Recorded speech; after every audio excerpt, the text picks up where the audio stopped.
Začínáme. Jste připraveni? So, in honor of Easter, I'm going to tell you a few things about Christianity you probably didn't know before we move on to other topics. Protože máme Vánoce, tak Velikonoce, I said Christmas, you know, instead of Easter. Yeah, but civil. No, it's not. Tak bych vám řekl pár věcí týkající se křesťanství předtím, než se posuneme k dalšímu. In walking around, right around the corner from where we're staying, there's a nice little church, and on the side of the church, there's a lovely crucifix with a golden Jesus hanging on the cross, and above Jesus is a plaque with those 4 letters. Když jenom tady vyjdete z toho místa, kde se teď nacházíme, tak hned za rohem je krásný starý kostel a na straně toho kostela visí nádherný zlatý krucifix a na něm visí zlatý ukřižovaný Ježíš a nad hlavou má takovou destičku a na ní jsou napsaná tahle 4 písmena. And usually these letters are interpreted as Jesus of Nazareth, King of the Jews. Obvykle se to překládá tady ty písmena jako Ježíš nazarecký král židovský. The only problem with that is that Nazareth did not exist Jediný problém s tím snad je v tom, že Nazaret neexistoval in Jesus' time. v době, kdy žil Ježíš. The town that we call Nazareth now wasn't there in Jesus' time. It was founded 150 years after Jesus' death. Město, které se dnes jmenuje Nazaret, v době, kdy žil Ježíš, neexistovalo, bylo založené o 150 let později po jeho smrti. So there's no way Pilate put this up over the crucifixion. Takže není absolutně možné, aby tohle při Ježíšově ukřižování napsal Pilát. So this was added to the myth of the crucifixion much later to explain a deeper symbology. K tomu mýtu ukřižování to bylo přidáno mnohem později za účelem vysvětlení hlubší mytologie. And basically, each of these letters represents one of the 4 elements. V zásadě je to tak, že každé to písmeno představuje jeden z prvků. And we won't get too deep into Hebrew to explain why that is. Nebudeme se zabývat hebrejštinou natolik do hloubky, abychom vysvětlovali, proč tomu tak je. But if you add the numerical value of these 4 letters, Ale když sečtete numerickou hodnotu těch 4 písmen, it adds up to 270. dostanete 270. If you add 270 and 270, you get 540. 270 a 270 je 540. Then you add 540 and 540, you get 1080. 540 a 540 je 1080. 1080 is what we call the processional month. A 1080 je to, co my nazýváme procesní měsíc. And it's the traditional way to determine processional ages. It's the traditional number. A je to tradiční číslo, kterým se určují procesní věky. Processional? Precessional. Procession, čili precese? Jenom precese, jo. Okay, let me explain procession again. If when I'm born I go out and I locate a star on the horizon, I'm 1 years old and the star is right there. Když se narodím a ukážu si, nebo zaměřím se na jednu hvězdu na horizontu a když je mi rok, tak ta hvězda je přesně tam. And if I live 72 years and I go out and look for the same star, a kdybych žil 72 let a podíval se na tu stejnou hvězdu, it will have moved about the distance of my palm here, tak se posune asi o vzdálenost mé dlaně, šířky mé dlaně, backward from the direction of the sun's motion. Pospátku proti směru slunce, čili hodinový průčíček. Yes, Dan's model is showing the... I must credit Nick Fiorenza. Yeah. Tohle ukazuje ten Danův model. Nick Fiorenza's model. Nebo Nick. Okay. And you see the 3 equators, the galactic equator, the solar equator and the earth equator. A vidíme tam ty 4 rovníky, solární, měsíční a zemský. And every once in a while they're approaching 90 degrees. Yes, as they are at the moment. A čas od času se postaví do 90 stupňů vzájemně k sobě, což se právě stane teď. That 90 degrees is like that cube in space where compression is most intense, yes? When it goes 90 degrees. 90% znamená tu kostku, nebo tedy krychli v prostoru, kdy je ta komprese nejintenzivnější. And this was to animate how that compression would affect the solar system, see? A tam ukazuje ta animace, jak ta komprese bude působit potom na solární systém. And I think that your drawing is here. Go ahead. We'll get back to it. So, again, 1080 and 1080 is 2160. A zase 1080 a 1080 Which je is 2160 12 times 2160 a 12 krát 2160 je gives you a whole precessional cycle of right at 26,000 years. celý ten precesní cyklus, který dává dohromady těch 26 000 let. So every time you see one of those crucifixes with INRI, Čili kdykoliv uvidíte jeden z těch křížů s nápisem NRI, it's relating to the procession. tak to má vztah k precesi. Jesus was born at the beginning of one cycle, Ježíš se narodil na začátku jednoho cyklu. and the idea is that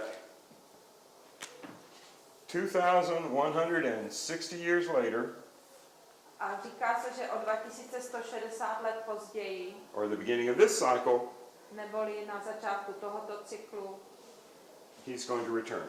se vrátí. So every time you see a crucifix with INRI on it, it's proof that the Christians of the Middle Ages understood the procession of the equinox and understood why the myth of Jesus was so important. Pokaždé, když vidíte ten nápis na kříži, tak vlastně je důkazem toho, že ty dávní křesťané dobře rozuměli té precesi toho rovníku a že si uvědomovali důležitost tohoto mýtu. Now, in Hebrew, the name of God is Yod-He-Vod-He, and that's the same elemental pattern. V hebrejštině je jméno Boží Jahve, Vahve, což dohromady dává ty stejné prvky. So, God is essentially the celestial mechanics. Takže Bůh je v podstatě ten mechanismus nebes. And to make the Messiah out of Yod-He-Vod-He, A aby se z Jahve Vodhe stal Mesiáš, you add a shin přidáte šin in between He and Val, mezi H a V. and that makes Joshua, Yeshua, Jesus. A z toho vzniká Joshua, Jehešua, Ježíš. What this is saying is that you're crucified on the static cross of the elements if all you know is Yod-He-Vod-He. A zároveň to ale znamená, že jste ukřižováni těmi 4 pevnými prvky, pokud jediné, co znáte, je Jahve Vodhe. But to transcend, to become the Messiah, Ale aby došlo k transcendenci, ten, kdo umí transcendovat, stává se Mesiášem. and keep in mind that in Hebrew the word for Messiah and the word for snake, as in the snake in the Garden of Eden, has the same numerical value. A nezapomínejte, že v hebrejštině má Mesiáš stejnou numerickou hodnotu jako had v rajské na stromu poznání. And what it's representing is that this is unliving, mechanical. A znamená to tolik, že tohle je neživé, mechanické. And this, I guess we're running out of paper. Oh, that is one. Okay, let's turn them all at once. While you're drawing, can I just jump in for 1 second? Sure. if I may? So, the recent article of the implosion group, goldenmean.info/Yahweh, jeden z těch posledních článků na tom .info/Yahweh. .info, ten slash, ta šikmá čárka Jahve. Ask the question from astrophysics, who is Yahweh, yes? Nejdřív je to otázka v astrofyzice, kdo je Jahve. And examines the question historically. And Yahweh is the name for the being, this is a shortened version, the being that inhabits the double light cones, Yod and Vav, yes? A Jahve je vlastně ta bytost, která osídlila ten dvojitý kužel, to V a to A. In other words, God is the plasma storm kind of thing. Čili zase znova opakuji, že Bůh je plazmatická bouře. In this case, this is the geometry of the plasma storm, which is Orion. That's literally the A shape. tady v tomto případě je to geometrie té plazmatické bouře, která představuje Orion. Přesně to odpovídá tomu jeho tvaru. Or at an even deeper level, God or Yahweh is simply the being who's able to inhabit the double cones in general of the definition of phase conjugation. Yes? Ale a jinými slovy se dá říct, že Bůh je ta bytost, která je schopna oživit ten dvojitý kužel v ten okamžik té konjugace fázy. I would agree with most of that. Yod-He, Vod-He is a very unpersonal, very mechanical, the forces of nature, the forces of karma. Jahve Vodhe je velmi, souhlasím v zásadě, Jahve Vodhe je velmi mechanický, neosobní a jenom představuje ten princip té karmy. It doesn't become personalized, it doesn't become an aspect of consciousness Není until zosobněn a nepředstavuje aspekt uvědomění nebo vědomí, you add the shin, dokud nepřidáte shin, which is light or spiritual fire. což znamená ducha, či světlo nebo duchovní oheň, spirituální oheň. Which means that our individual consciousness and our collective consciousness A to znamená, že naše individuální vědomí i kolektivní vědomí is the light that illuminates reality. je světlem, které osvětluje realitu. If we weren't here, all of the universe would still be here, it just wouldn't be alive. Kdybychom tu nebyli, vesmír by existoval, jen by nežil. Life comes from adding the shin, or the light, or the spiritual fire to this mechanical process. Život začíná tehdy, když se šin nebo světlo nebo duchovní oheň přidá k tomu mechanickému principu, procesu. Now, where did Christianity get this idea of procession and the Messiah and so forth and these very specific qualities? Počátky křesťanství dali tady té myšlence té precese toho Mesiáše velmi specifickou kvalitu. Basically, from the ancient Egyptians. V zásadě, so the Christians have took it from the v zásadě to převzali od původních Egypťanů. The ancient Egyptian concept was something called the djed. A původní staroegyptský koncept byl něco, co se nazývalo džin. And the Egyptians thought that life, Jed. Djed. The Jedi Knight. or No, like djed. Jed Clampett, Yeah, okay. Buď to je to teda ten džed z těch rytířů, džedu, a nebo to může být klidně kryskové letadlo, dělá si ze mě srandu. the Egyptians believed that at the point of the first djed, Egypťané věřili tomu, že v okamžik prvního džed was the Zep Tepi, bylo Zep Tepi. or the first time. Very A famous. neboli The beginning of time. počátek času, první čas. Okay. Vincent, is this picture at all helpful? Yes, that's good. There's a better drawing than mine of the djed. It's your Jo, tam je ten džed namalovaný líp. Could be. But you see the golden ratio geometry, Right. and that's a capacitor that fabricates a gravitational field including levitating the rocks above the king's chamber. That's the definition of jet. Or at Ten least vlastně keeping it from vidíte, jak collapsing. ten zlatý poměr vytváří ten kondenzátor, který vytváří zase naopak tu zemskou gravitaci a tím pádem je možné levitovat těžké kameny. Valerie says if you ask Dan, everything's capacitor. Valerie říká, very že true. když se zeptáte Dana, tak všechno je jenom kondenzátor.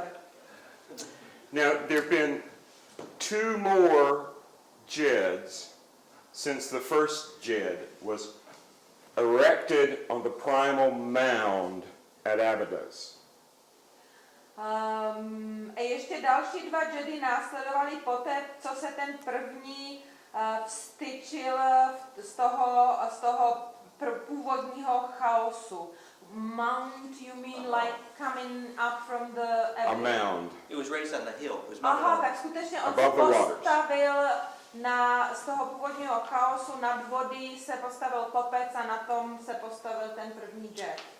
The hieroglyphs on the temple at Edfu, which has the most complete creation story found in ancient Egyptian, V chrámě v Edfu je nejúplnější příběh stvoření ze starého Egypta. says that the boat Ra of the sun landed on the primal mound, and the gods got out of the boat and erected a jed on the mound to maintain life, stability, happiness, prosperity, etc. Ten příběh říká, že na lodi Ra přistáli bohové na té první hoře a vstyčili na ní první jet, aby udržoval světlo, stabilitu, prosperitu a štěstí. Would you say that this was analogous to the Sumerian concept of Shem? Somewhat. Je to analogické sumerskému konceptu Shem Because the Shem do became, jisté míry. Shem became the concept of altar in the Bible, the phase Že conjugate Shem je capacity. vlastně ten oltář Bibli. I will raise a Shem unto the Lord. Styčím oltář Bohu. Similar. We're not going to go contrasting. Je to podobné. The second raising of the jed was the resurrection of Osiris. Druhé vstyčení Jedu bylo oživení Osirida. And I hope everyone knows the legend of Osiris, Doufám, že všichni znáte tu Osiridovu legendu. killed by his jealous brother Set, chopped Zabilo into ho 19 pieces, žárlivý bratr Set, rozsekal ho na 19 kousků. and his sister, wife, companion Isis found 18 of those 19 pieces. Isis, která byla jak jeho sestrou, tak jeho ženou, tak jeho partnerem, pozbírala 18 z těch 19 kousků. And she found the 19th piece, or his phallus, A ten 19. kousek, neboli jeho falos, in Abydos. našla v Abidu.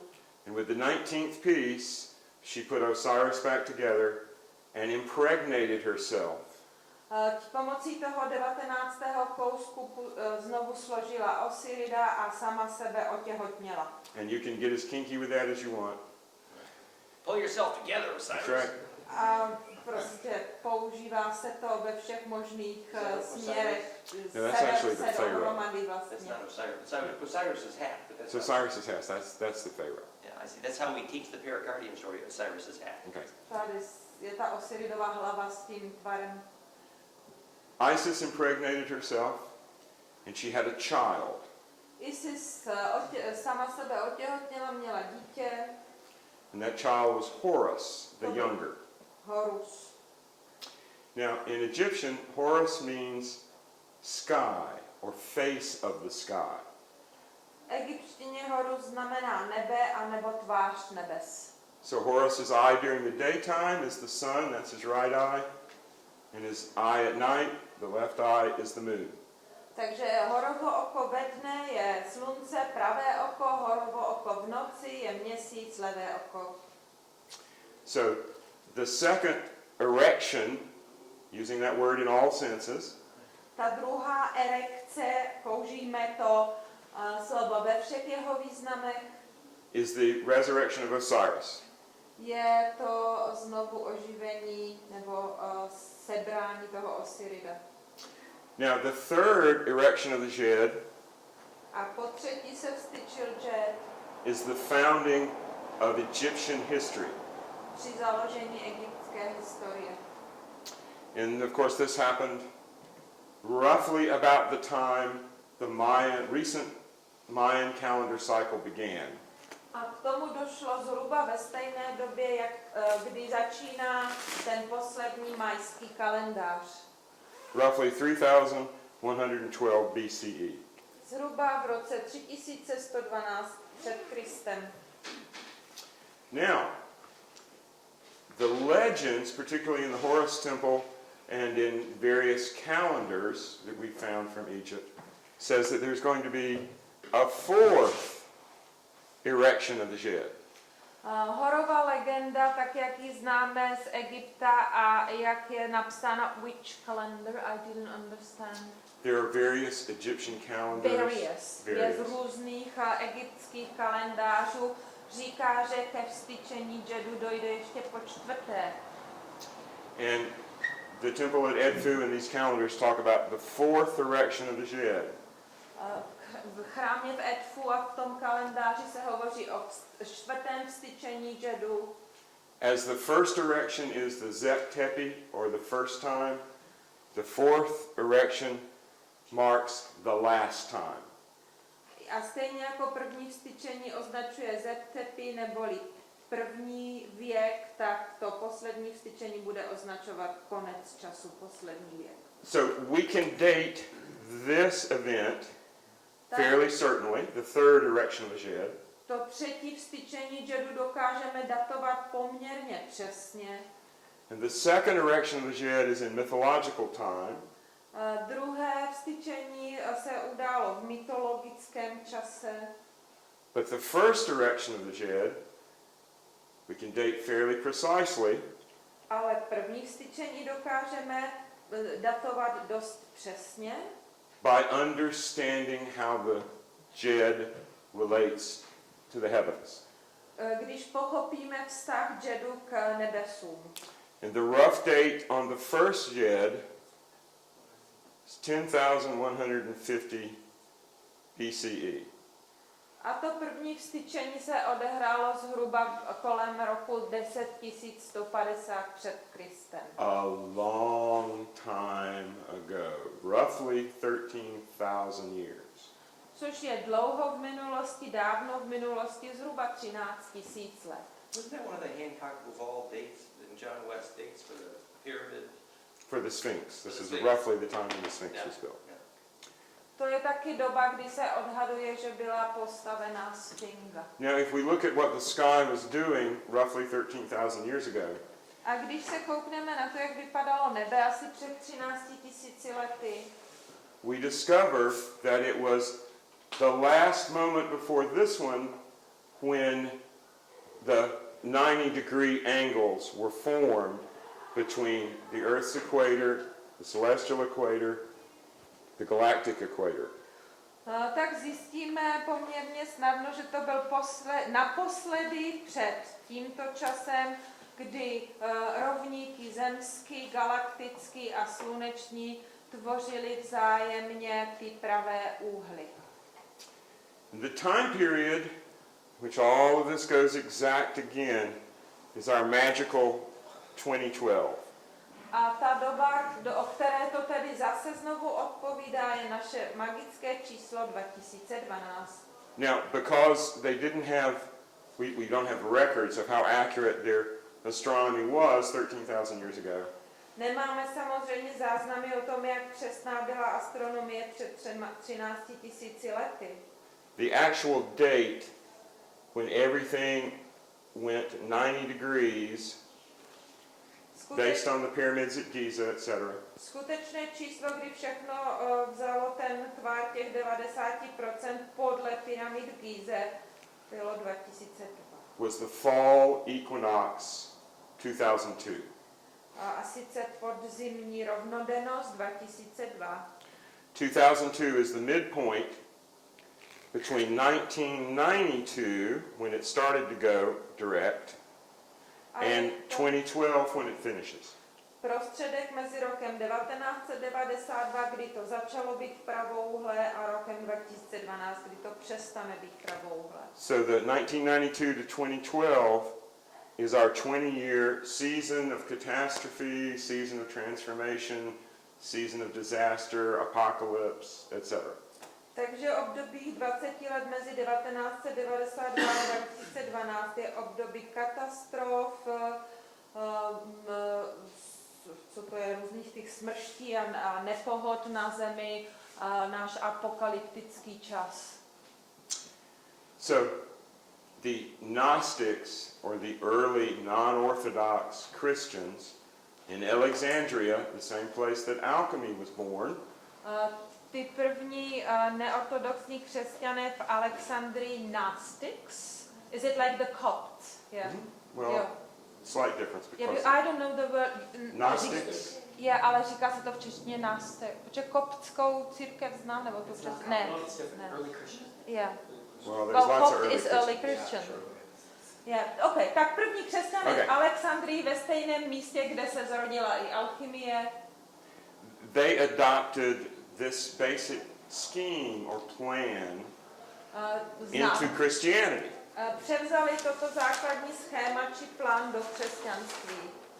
So that Jesus was born theoretically 2,160 years, roughly, from the erection of the fourth jet.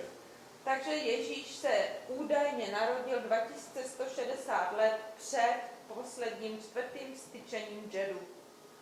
Now the Gnostic Christians were so clever A ty nástičtí křesťané byli tak chytří, that in the 4th century, when Constantine created an imperial orthodoxy, že ve 4. století, když Konstantin vytvořil impérium na základě ortodoxní církve and tried to wipe out all the feminine qualities, all the mystical qualities, all the heretical qualities, a snažil se zničit všechnu tu ženskou kvalitu, mystickou kvalitu, historickou kvalitu, this idea of the end of time and how to find it was so deeply embedded that even Constantine and the power of the imperial church couldn't wipe it out. Tak tady ta myšlenka tady toho celého cyklu nebo celého toho schématu už byla tak hluboce usazená v křesťanství, že ani Konstantinovi s celou jeho vládnoucí mocí nebo klikou se nepodařilo ji z křesťanství opravdu vymazat. And this basic scheme from very early Gnostic Christianity became a heresy, or something not approved of by the church, known as Chileism. A tady to původní schéma v křesťanství později začalo platit za heretické a dnes se tomu říká Chileism. Chileism. That's from the Greek word for 1,000 years. A pochází to z řeckého slova označující 1000 let. And the followers of this heretical view of Christianity believed that at the erection of the fourth Jed, there would be 1,000 years of peace and prosperity. A ty následovníci tady toho smýšlení v křesťanství byli přesvědčení nebo jsou přesvědčení, že po čtvrtém styčení džedu bude následovat 1000 let prosperity a míru. Now the only problem was that the entire world had to be destroyed and made new again before you got that 1,000 years of peace and prosperity. Ovšem drobný problém v tom celém spočívá v tom, že předtím, než dojde k těm 1000 letům prosperity a míru, musí být zničený celý svět a lidstvo. A znovu stvořený. So naturally the Orthodox Church didn't really like that. Takže samozřejmě ortodoxní církvi se to nijak zvlášť nelíbilo. But the curious thing is the church never declared Chileism officially a heresy. Ale zajímavý na tom je, že církev nikdy cheliadismus neprohlásila za odpadlictví nebo za, jak se už zapomněla, kacířství. And that's because these basic ideas from Egypt had become so embedded in the fabric of the faith that you couldn't completely outlaw it without destroying Christianity itself. A je to proto, že tady ta základní představa byla už v té době tak pevně usazená v základech církve, že není možné ji prohlásit nebo postavit mimo zákon, protože by bylo zničeno křesťanstvo samo. Now, let's jump ahead 1,000 years. Teď skočíme o 1000 let kupředu And we're hanging out in southern France, a ocitli jsme se v jižní Francii, in Rome's first province of Provence. v první římské provincii Provence. And in Provence, you had a very educated, cosmopolitan mix of cultures. A v Provence se nachází velmi vzdělaná a kosmopolitní směsice kultur. You had the Celtic Ligurians, Byli tam keltští legionáři, who worshipped the mother goddess Mari, the ancient Neolithic mother goddess. kteří uctívali matku bohyni Mári jako pradávnou matku bohyni.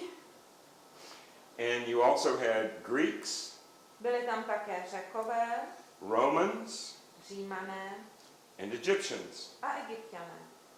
And just before the great diaspora in the time of Augustus, A těsně před velkou diasporou v Augustově době, roughly 50 years before the theoretical birth of Jesus, zhruba 50 let před teoretickým narozením Ježíše, Jews were encouraged to migrate from Palestine to Provence. byli Židi v podstatě požádáni nebo vybídnuti, aby se z Judeje odstěhovali do Provence. Augustus made this law and declared that all the Jews living in Provence could send taxes to the temple in Palestine without going through Rome. Augustus z toho udělal zákon a prohlásil, že všichni Židé žijící v Provence budou moci, a teď nevím co, bez toho, že by museli procházet Římem k tomu chrámu v Jeruzalémě. What could they do without passing through Rome? Send money. Send Send money. send money. The tax money The back. temple shekel. Aha, čili můžou platit poplatky chrámu v Jeruzalémě bez toho, že by to šlo přes Řím. And if you know anything about Roman emperors and Roman history, this is unusual. A pokud jste někdy se něco dočetli o římském impériu a historii, tak je vám jasné, že tohle je značně neobvyklé. Because soon after Jesus' supposed death, the Romans conquered Jerusalem for the very reason that they wanted to loot the wealth that had gotten away from them and had been collected in the temple. Protože krátce po údajné Ježíšově smrti Římané dobyli Jeruzalém a jediným důvodem proto bylo, že chtěli se zmocnit právě toho majetku a těch peněz, které byly nahromaděné v jeruzalémském chrámě. So in the first century AD, there were 4 major centers of Judaism. Takže v prvním století po Kristu byly 4 velká centra judaismu. Before Christ or after Christ? First century before Christ, are we? This time of Christ, roughly. This time, yeah. So I was right. Baghdad, Baghdad, Palestine, Palestina, Alexandria, Alexandria and a little town in southern Provence called Glanum. a malé městečko v jižní Provence, které se nazývá Glenom. And in southern France, the Egyptians, the Greeks, the Celtics, the Romans, and the Hebrews A v té jižní Francii Egypťané, Keltové, Řekové, Římané a Židé, Hebrejci. 5 groups, 5 cultures formed one. 5 kultur, 5 skupin utvořilo jednu. In southern France. Southern France. V jižní Francii. So, during the early Roman Empire, through the time of Constantine, southern France was more cosmopolitan, advanced, spiritual than almost any other spot in the Roman Empire. Takže v době Konstantinově byla jižní Francie, Provence mnohem kosmopolitnější, mnohem pokročilejší a duchovně na výši než celý zbytek římského impéria. After Constantine, when the Orthodox Imperial Church was formed, heretics from all over the empire came to Provence. Po Konstantinově době, kdy bylo ustanovené římské impérium ve smyslu křesťanství, ortodoxního křesťanství, všichni heretici, všichni odpadlíci se odstěhovali do Provence. And for 700 years this worked very well. Nobody bothered them. Nobody got too upset about it. The church did a little bit to try to stamp them out, but it wasn't major. Life went on. A asi 700 let to fungovalo dobře, všichni o tom věděli, nikomu to nevadilo. Církev se čas od času snažila s tím něco udělat, ale nijak zvlášť se tím nezatěžovala. Shortly after the First Crusade, in the 12th century, the 1100s, Krátce po první křížové výpravě ve 12. století, čili někdy kolem roku 1100, this began to change because of a mystery man, one of our wandering immortals, named Elijah the artist.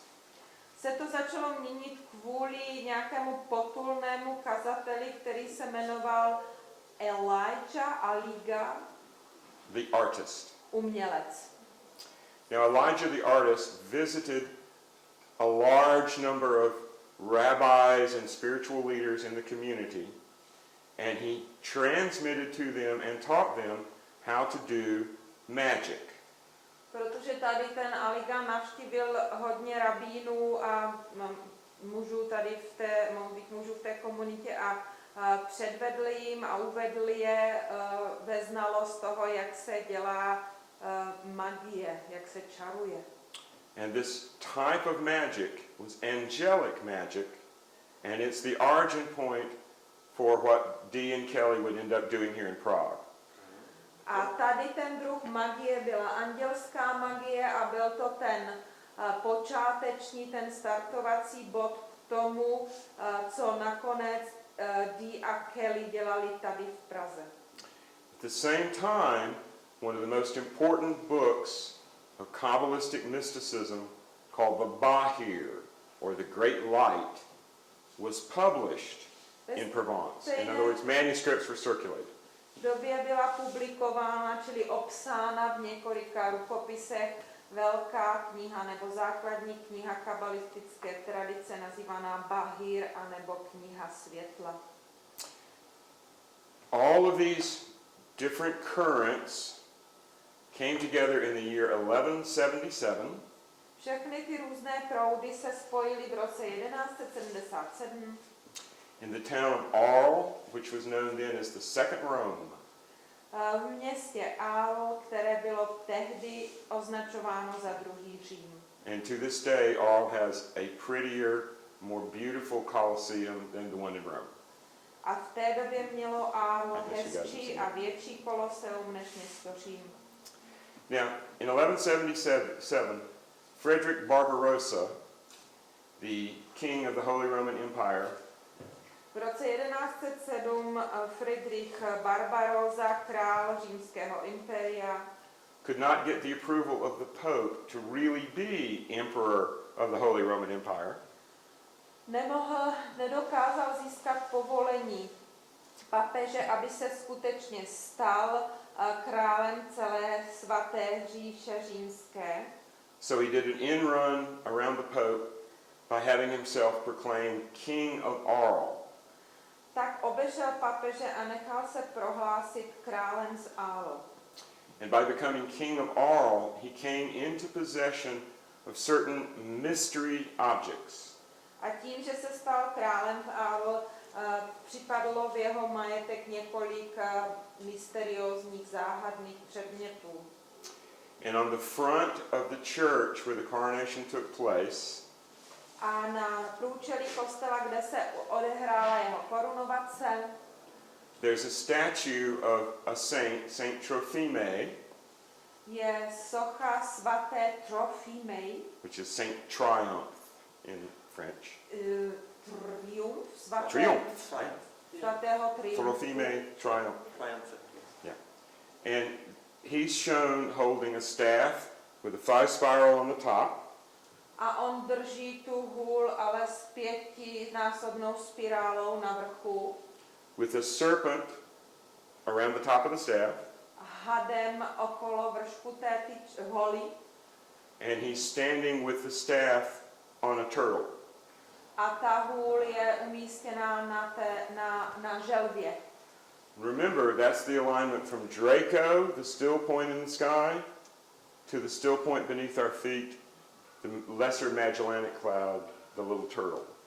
A vzpomínáte, že to je to propojení mezi tím středem vesmíru v Drakovi a středem, nebo teda spíš tím pólem druhým v té Malgaješově mlhovině.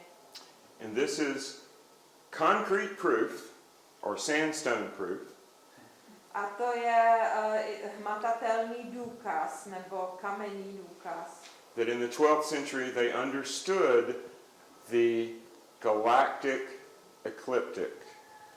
toho, že ve 12. století chápali tu důležitost té galaktické ekliptiky.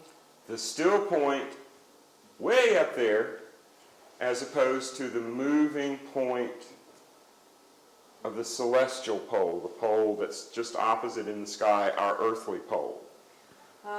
Vlastně to těžiště nahoře v nebi, které je, kolem kterého obíhá pól nebes, který se nachází přesně naproti pólu zemskému.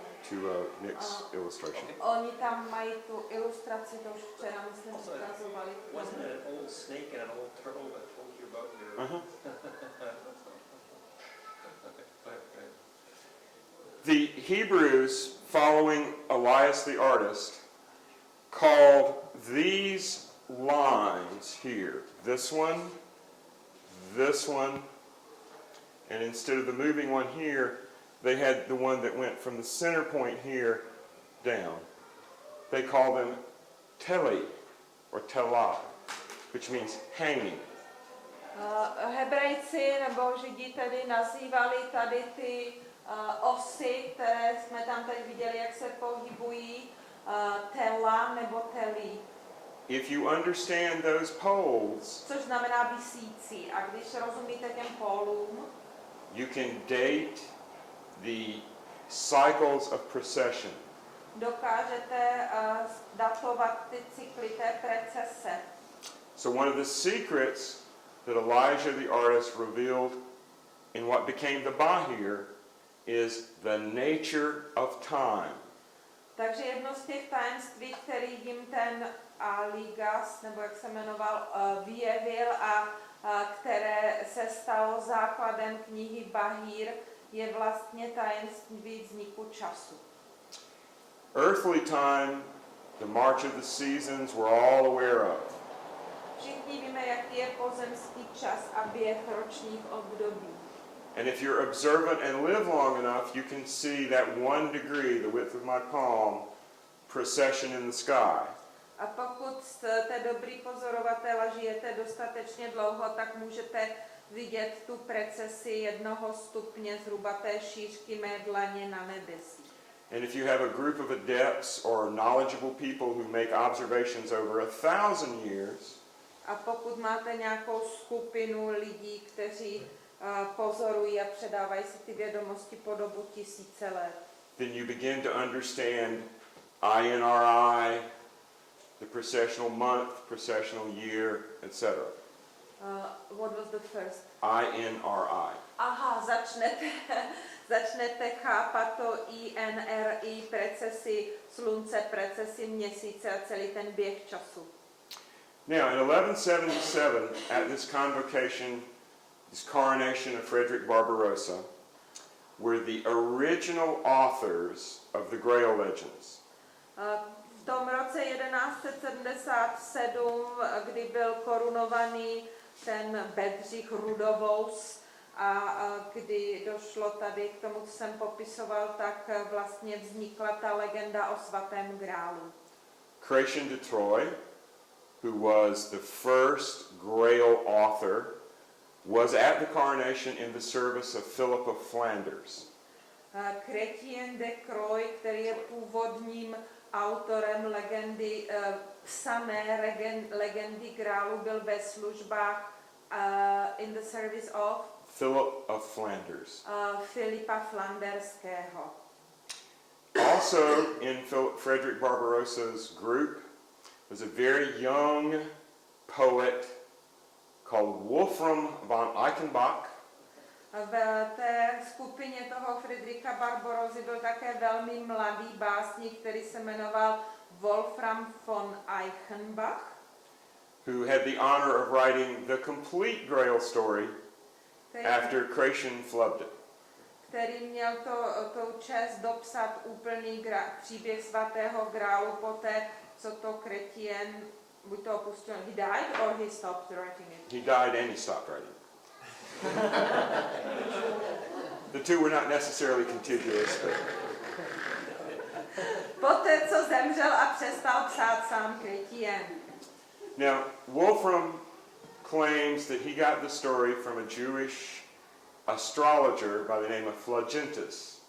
Wolfram tvrdí, že ten příběh zná od židovského astrologa, který se nazýval Flagentus. And Phlogistus told him in the documents or whatever that the whole history of the human race, and particularly of the Messiah and the Jewish people, were written in the stars. A ten Flagentus mu tvrdil, že celá historie lidstva a zvlášť těch mesiášů a konce času je zapsána ve hvězdách.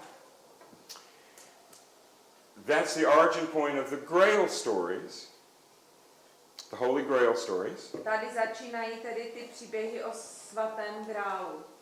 But guess what emerged at the exact same time as the original magic, Kabbalistic magic, the Holy Grail stories? Ale hádejte co, ve stejném čase se vynoří také ta původní kabalistická magie, která taky obsahuje ten příběh toho ve stejném době jak ten příběh svatého grálu. The only remotely successful Christian heresy, the Cathars. Aha, ve stejné době vzniká ta jediná, aspoň trošku úspěšná křesťanská hereze, a sice Katarové. The best way to think of the Cathars is to look at the Muslim world with Sunni orthodoxy and Shia mystical followers of the family. Nejlepší, jak se podívat na tu katarskou historii, je když to porovnáte s muslimy, kteří mají ty sunity, kteří jsou ortodoxní věřící, a šíiti, kteří následují tu původní rodinnou linii toho jejich, jak se jmenuje. And if the Catholic Church hadn't wiped out the Cathars, Christianity would be split into orthodoxy and mystical family group, just like Islam.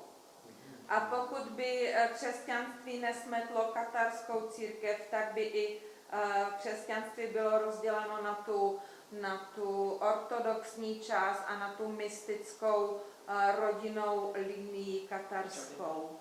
Sure. Just to add some flavor here, you know, we do this Science of the Holy Grail tour every year of South France. Jenom abych to tady trošku okořenil, tak víte, že děláme tu vědeckou expedici po katarských místech jižní Francie každý rok. And one of the key concepts we teach when we teach the science of what the Grail means. A jeden z těch základních konceptů, který učíme, když učíme tu vědu toho, co je svatý grál, That first of all, that the Grail is the fractality. It starts with fractality in blood, of course. tak samozřejmě je to, že svatý grál je ta fraktalita krve. Začíná tou fraktalitou krve. So we examine that curvature that allows phase conjugation to exist in blood, called the Holy Grail in the blood, yes? Takže zkoumáme to, že to zakřivení, které umožňuje tu fázovou konjugaci v krvi, se nazývá svatý grál. But physics is now quite clear with the cover of Nature magazine that the universe is fractal. It's quite clear, yes? Ale fyzikové teď už si jsou naprosto jistě, můžete si přečíst i na obálce National Geographic magazínu, že i vesmír je fraktální. And so that fractality extends from the blood to the earth grid to the dodecahedral symmetry of the universe itself, which is what the science magazines now say, yes. Takže ta fraktalita se vlastně z té krve přes zemskou mřížku, přes ten dodekahedron, The dodecahedron, yes, dodecahedral shape of the masses of the universe, yes. přesouvá přes ty hmoty až na mezihvězdné hmoty až na vesmír samotný, a to je přesně to, co vlastně říkají dnes ty vědecké časopisy. Nature magazine, universe is dodeca. Aha, tak to bylo Nature, ne National Geographic, já jsem si je spletla, ale třeba to tam bylo taky. So I find it beautiful that Vincent has tracked down the origins of the Grail story to the identification of the nature of time. I like this. It's very cool. Takže mně se zvlášť líbí, jak vlastně se Vincent dostal k tomu základu té grálovské legendy přesně v tom okamžiku, kdy vysvětluje tu přirozenost nebo povahu času zemského. One little comment I'd like to add is that the climax of the Grail story is this thing called the Siege Perilous. Vlastně ten vrchol toho příběhu grálu je to, co se nazývá siege paralysm. The perilous seat. Isn't it siege? The siege? S-I-E-G-E. Yeah, but it means seat. Also. Siege paralysm. Yeah, it's the chair at the round table that only Galahad can sit in. Just like only a pure being can wear the crown of the emperor. That's just where I was going, yes. Je to, kdy vlastně existuje jako u kulatého stolu jedna židle, na kterou může usednout jenom Galahad, protože Galahad je stělesněním té naprosto čisté bytosti. So what we're saying here is that the perilous siege or seat is the difficulty of inhabiting the place of perfect charge compression. It's the place of the major squeeze. Can you handle it? Takže vlastně tady to je jakoby zobrazení toho, že na to místo může usednout jenom ta bytost, která dokáže do sebe přijmout tu perfektní kompresi a bude zmáčknutá, stlačena tím způsobem a přitom to ustojí. In other words, during compression, everything not fractal experiences heat. A během komprese všechno, co není fraktální, prožívá bedro. Which is the pure intention. So please. A tady jsme u toho čistého úmyslu, takže prosím, můžeme se vrátit. We need to add this to our Origin of the Grail story to include Vincent in France this year. All kinds of fun here. Tady se domlouvají na Not in nějakých July. příbězích. Now I've completely lost my train of thought. Frederick Barbarossa marched off on the Third Crusade about 10 years after he was crowned king of Arles, and he died. Friedrich Barbarossa vytáhnul na druhou, it was the second crusade, wasn't it? Third. Na třetí křížovou výpravu 10 let poté, co se nechal korunovat králem v Arles a zemřel na ní. And everything fell apart very quickly. A všechno se hodně rychle rozpadlo. Inside of 20 years after Frederick Barbarossa died on the way to Jerusalem, the Templars and all Christians had been thrown out of Palestine. Do 20 let poté, co cestou do Jeruzaléma Friedrich Barbarossa zemřel, byli Palestinci Templáři a všichni křesťané vyhnáni z Palestiny. And the Cathar view of Christianity had spread all across Europe.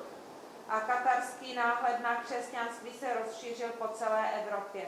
It was most concentrated in southern France, where everybody from the prince down to the lowest commoner were Cathars. Nejvíc rozšířený byl v jižní Francii, kde všichni od královské rodiny až pod posledního podkonního byli Kataři.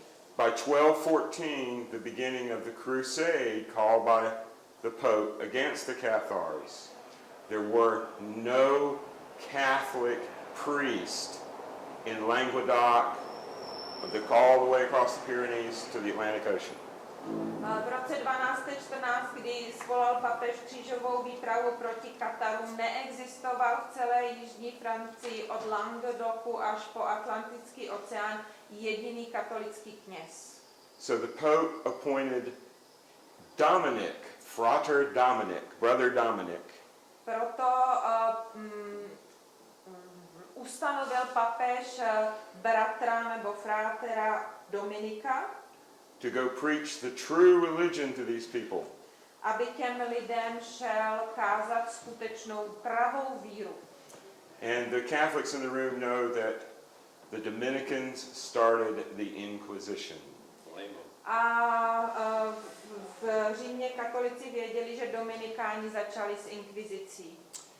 And in 30 years, from 1214 to 1244, the King of France and the Pope's armies killed 3/4 of the population of southern France. A za 30 let od roku, what was the 1248? From 1214 to 1244.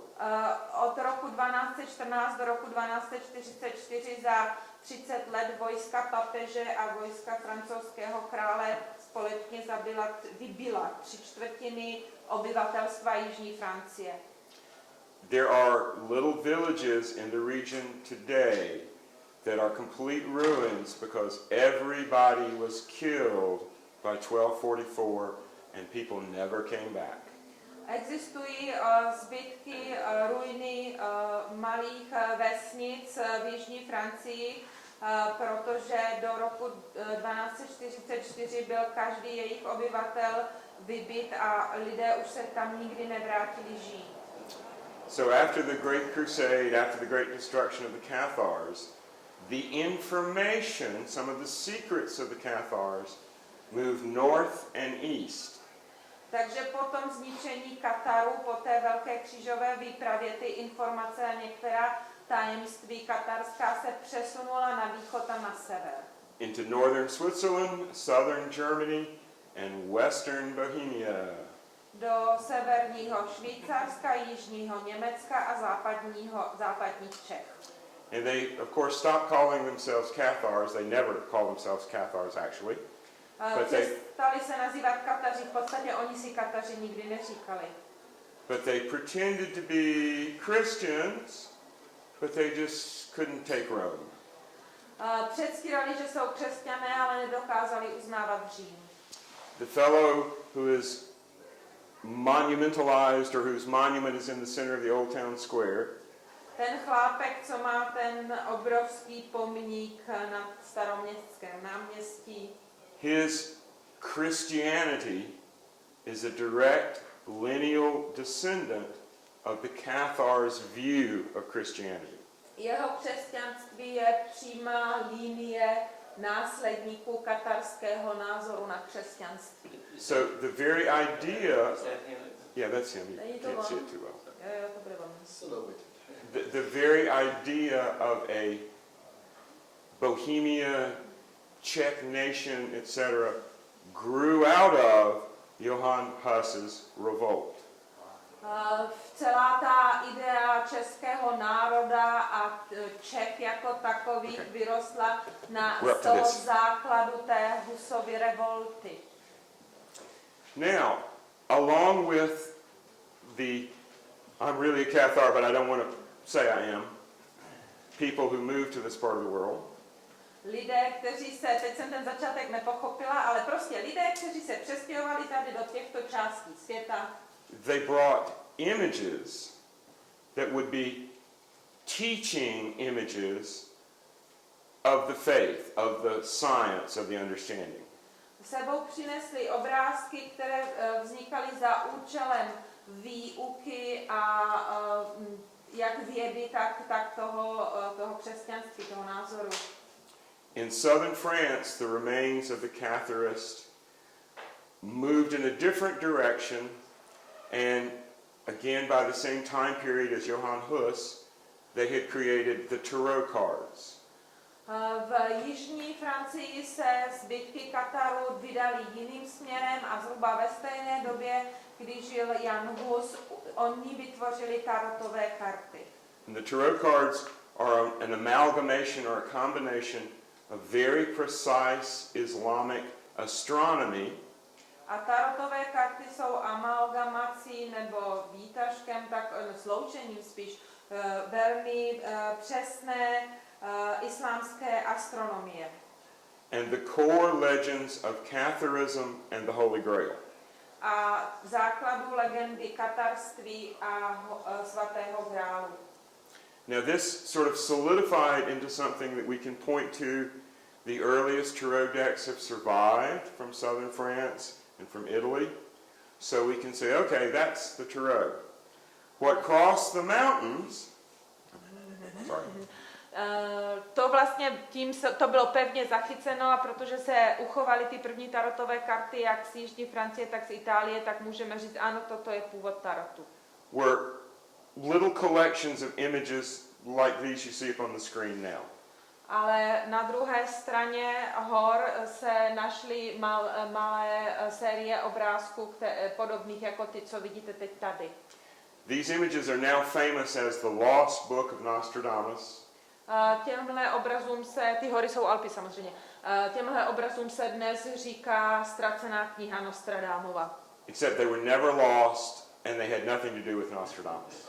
Až na to, že nebyla nikdy ztracená a nemá vůbec nic společného s Nostradanem.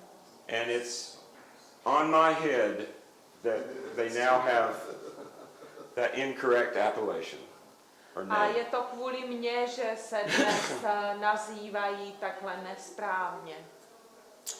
Now, there were 80 images in this lost book collection.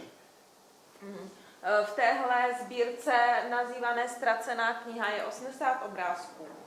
And it eventually ended up in the Vatican Library. A až to konečně skončilo ve Vatikánské knihovně, Vatican. Vatican?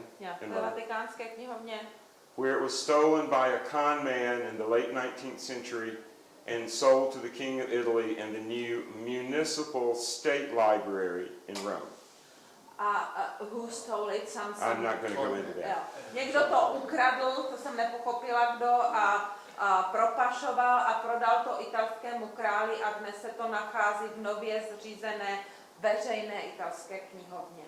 But we have a half a dozen collections of these images.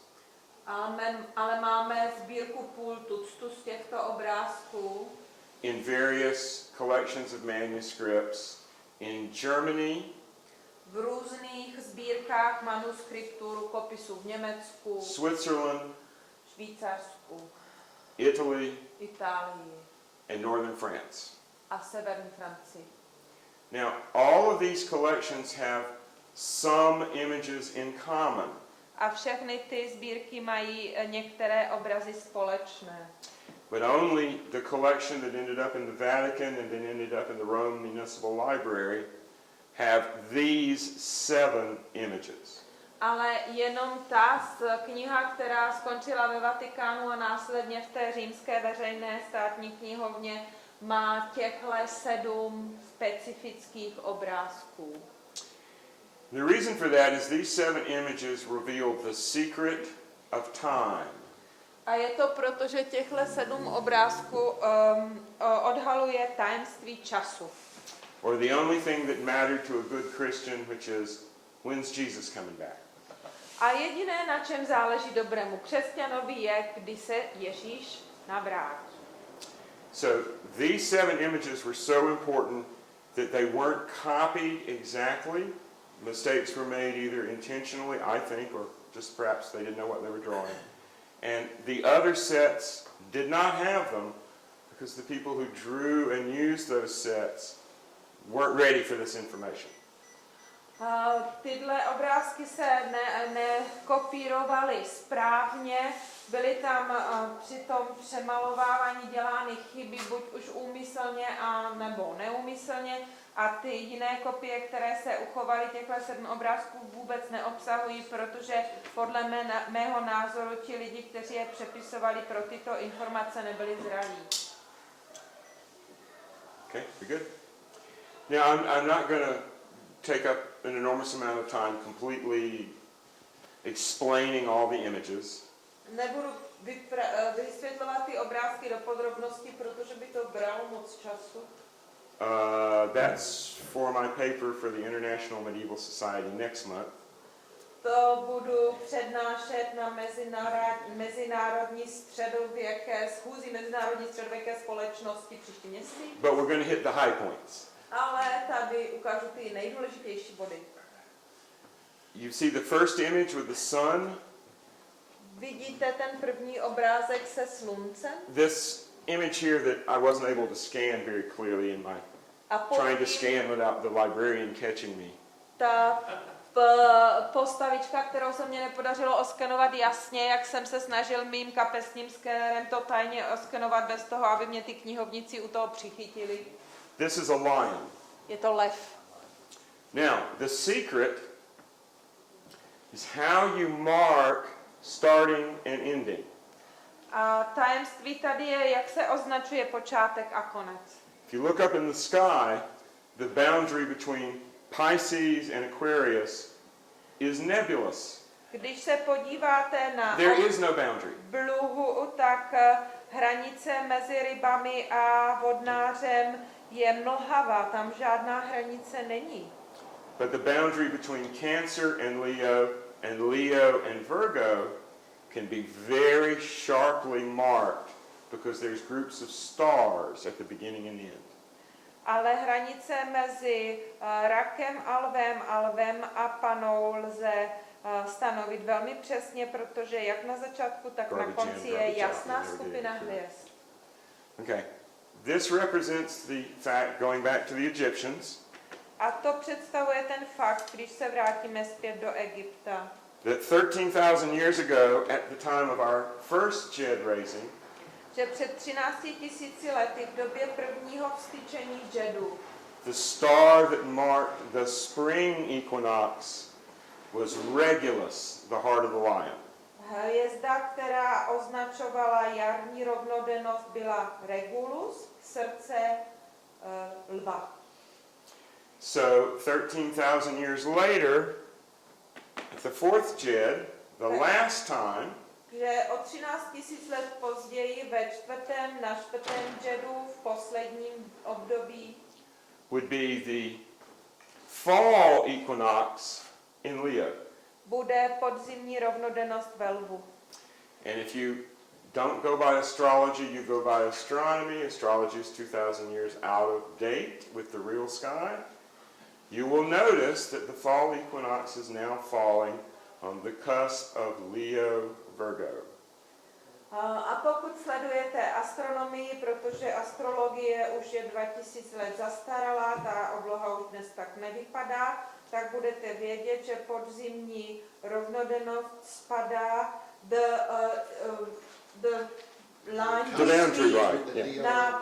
na hranici, na přelom mezi lvem a panou. So these Catharis Chileist knew Takže tady ti Kataři, Chelidové, in the 13th century, roughly 1280, which is where the paper and the ink in these images date from, věděli v tom 13. století, zhruba v tom roce 1280, který se podařilo datovat podle kvality papíru a použitého ingoustu. Now we know that because, again, I convinced a TV producer to spend a lot of money going to Rome and getting them dated and verified by experts, by telling them that I thought maybe it was something that Nostradamus' son Césaire had painted. So that's where it all started. So I'm responsible. Já to vím díky tomu, že jsem přesvědčil televizního producenta, aby jel do Říma a nechal udělat vědeckou expertízu, protože jsem mu navykládal, že si myslím, že tahle knížka mohla být napsána Nostradamusem a uchována některých z jejich potomků, takže kvůli tomu se jí teď říká to Nostradamova ztracená kniha. So the producer said to me when we were all through, "You mean I spent $100,000 to prove you wrong?" A ten producent mi pak řekl, prosím tě, to mi chceš říct, že mě stálo $100,000 zjištění, že se zmýlil? And I said, no, you spent $100,000 to prove me right. I just didn't tell you. A já jsem říkala, ne, $100,000 tě stálo, abys mi prokázal, že mám pravdu, já jsem ti to jen neřekl. So we've had the paper and we've had the ink dated to roughly 1280 to 1340. Takže se nám podařilo zdatovat ten papír a ten ingos někde mezi 1280 a 1340. Now, if you notice on that first one, there's a circle with 7 spokes. A všimli jste si, že na tom prvním obrázku je ten kruh ze 7, jak jsem řekl, šprušlemi rameny. That's indicating that this is not exactly the Great Cross, Což ukazuje, že to není přesně velký kříž, but it's close. ale je blízko. The second one has 8, Druhý už má 8. and we're now in the period of the alignment. A teď jsme v období lva. This is the king. Notice he's wearing his dielectric charge capacitor crown. A tady je král a vidíte, že má na hlavě ten dielektrický kondenzátor, že? And he's reading the book of life. Here's the tree of life, and here's the book. A čte knihu života, tam je ten strom Now, života if you a look at kniha. this really closely in a better image, there's a word right there. A když se na to podíváte pořádně a na lepším zblízka a na lepším obrázku, všimnete si, že tam je napsáno slovo. So it actually says in bad Latin, una male, or the evil one. A ve špatné latince to říká buna male, čili ten špatný, ten zlý. And as a joke, I told the producer that it could be either the evil one or one male. A já, jak jsem si udělal legraci z toho producenta, řekl jsem mu, že to buď to může znamenat ten zloduch, anebo to může znamenat jeden muž. And one of these days I'll learn not to kid with people who have no senses of humor. Because it showed up in the TV show as the one male who's going to be the Antichrist. A už jsem se naučil nedělat si legraci s lidí, kteří nemají smysl pro humor, protože v té televizi to potom v tom programu vyznělo jako, že je to ten jeden člověk, který bude stělesněním Antikrista. Now there were, I'm sure, in the original versions or in the people back when they were printed would explicate what these little tags were supposed to be. But you can see, here's Pisces. V době, kdy to bylo původně namalováno před těmi kopiemi, byste se dočetli, že co znamenají ty různé cedulky tam, ale jak vidíte, tady dole jsou ryby a to je čas, v němž se nacházíme teď. Did you have something to say, Valerie? No. Okay. And here's Sagittarius. A tam je střelec. So Sagittarius is not next to Pisces, so what is this trying to tell us? Ale střelec přece není vedle ryb, takže co nám to chce říct? Now apparently they couldn't just spell it out. It was much too dangerous to just say it right up front. So they had to separate the key components. Vypadá to, že to nemohli říct na rovinu, že to bylo příliš nebezpečné, aby to vyjádřili přímo, takže ty klíčové složky od sebe oddělili. So on the other image you had Sagittarius shooting this way. Takže na tom druhém obrázku máte toho střelce, který míří tímto směrem a tady je štír. So they're not together, so you can't just accidentally understand it. It has to be explained to you. Nejsou spolu, takže to nemůžete rozluštit náhodou a musí vám to někdo vysvětlit. Here's the tree of life. Tady je strom života. And it's being attacked by one of Dan's cosmic men plasma storms. A právě na něj zaútočila jedna z Danových kosmických plazmatických bouří. And this is the curve of the galaxy. A tohle je křivka galaxie. With our sword of discrimination and understanding S naším mečem rozlišování a chápání skrz její střed. So when the 8-rayed cross is lined up properly in the sky, Takže když ten osmiramenný kříž bude správně seřaděn na nebi, it's like a sword comes through the center of the galaxy je to jako by středem galaxie procházel meč and stabs us. a zapíchl nás. Galactic superwave. Plasma storm. Galaktická supervlna, plazmatická Okay, bouře. notice the lamb. Všimněte si toho beránka. That's the paschal lamb or the Passover lamb that represents Jesus' return.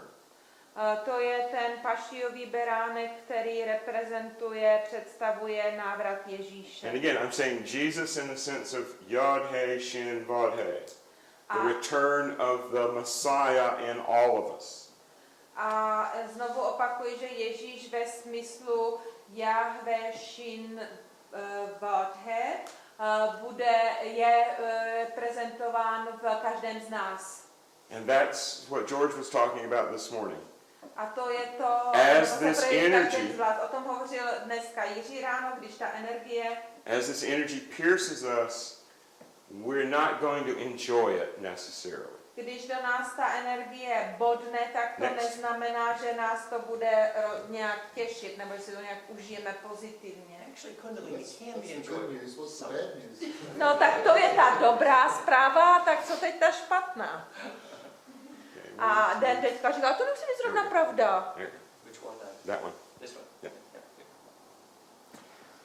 Now, here we have Sagittarius and Virgo. Tady máme střelce a panu. What's missing? Co tady chybí? What's in between Sagittarius and Virgo? Co je mezi střelcem a panou? Scorpio. Scorpios, we should know. And Libra. Ten tok, I got it both right. Štír a váhy. the Romans created the sign of Libra from the claws of the scorpion. A Římani vytvořili znamení vah z těch pařátů, nebo klepet štíra. There were originally 11 signs of the zodiac which matched the 11 couleurs or sacred circles of the planet and the celestial sphere. Původně bylo 11 zemských znamení, co odpovídalo 17 kulorům nebo částem zemské sféry. So the Romans added the scales. Now, this is Taurus. Římani přidali váhy a tady máme býka. If the center of the galaxy is between Scorpio and Sagittarius, then the edge of the galaxy is between Taurus and Gemini. Když bude střed galaxie mezi střelcem a štírem, bude konec galaxie mezi býkem a blíženci. So this one is telling us where the edge of the galaxy away from the center is. It's pointing out that Scorpio is hidden. Scorpio produced Libra, but it's hidden. So why is he shooting an arrow at Virgo? Takže nám ukazuje v tom místo tého konce galaxie a taky říká, že ten štír je ukrytý, místo štíra tam máme ty váhy a tedy proč on míří a kam míří. Because this eruption of energy is bringing back the lost feminine, the return of the goddess. A protože ta erupce energie přinese zpátky tu ztracenou ženskost, návrat bohyně. Was the Cygnus X1 X-ray astronomy source right near Sag, and wasn't that one of the galactic superwave triggers? Yes. That all sort of fits then. Yes. Yeah. In fact, just 5 years ago, there was a nova in Scorpio that would indicate that there's probably another super wave on its way that'll get here in 26,000 years. Asi před 5 lety se objevila nova v Štírovi a ukazuje to, že už byla jako kdyby vyslána, už započala ta galaktická Now, supervlna. when we went to Rome, and I tricked the TV guy into doing my research for me, Když jsme jeli do Říma, já jsem přelstil toho chlapa od televize, aby to za mě prozkoumal. this image got us in more trouble than any other. Tak tenhle obrázek pro nás znamenal mnohem víc potíží než každý jiný. The day we were trying to get permission from the Rome library to actually use this in the movie, use this in my book, etc. Do dneška se snažíme dostat povolení z Římské galerie, aby jsme to mohli použít v tom televizním programu a v mé knize. A papal envoy came across town from the Vatican and said that since this was originally the property of the Vatican, we couldn't use it. Dostali jsme prostě z Vatikánu zprávu, protože když to bylo původně majetkem Vatikánu, tak my to nesmíme používat. They didn't care about the other 79 images. Nevadilo jim těch 79 ostatních obrázků. We could put them up on billboards and ride them around on trucks through downtown Rome. They didn't care. Můžeme je klidně vylepit na billboardy a vozit na autech po celém Římě, to jim vůbec nevadilo. But we were facing lawsuits, excommunication, and eternal damnation. Ale čelíme soudním procesům, exkomunikaci a zatracení na věčnost. If we so much as told anybody about this one. Pokud vůbec někdy někomu o tomto řekneme.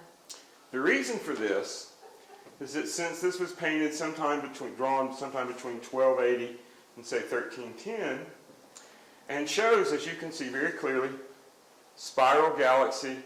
There's our Orion arm where we are. Okay?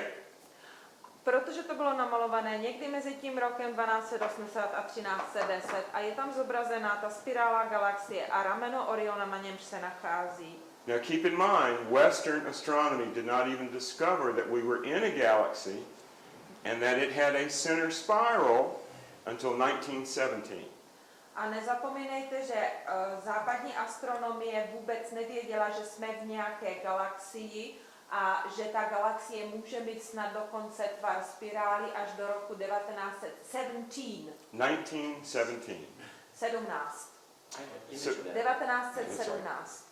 So, how did somebody in the early 14th century draw a picture of it? Tak jak mohl někdo na začátku 13. století namalovat obrázek toho? The church seemed to think it was an obvious example of black magic. Takže církev to považuje za naprosto zřejmý důkaz černé magie. This is supposed to be Scorpio. Tohle by It is not a lobster. měl být štír, není to humr. Lobsters have 2 claws and 6 legs if you've ever eaten lobsters. Když jste někdy jedli humry, tak víte, že mají 2 klepeta a 6 noh. If you get a lobster with 8 legs, it's a mutant or a very big scorpion.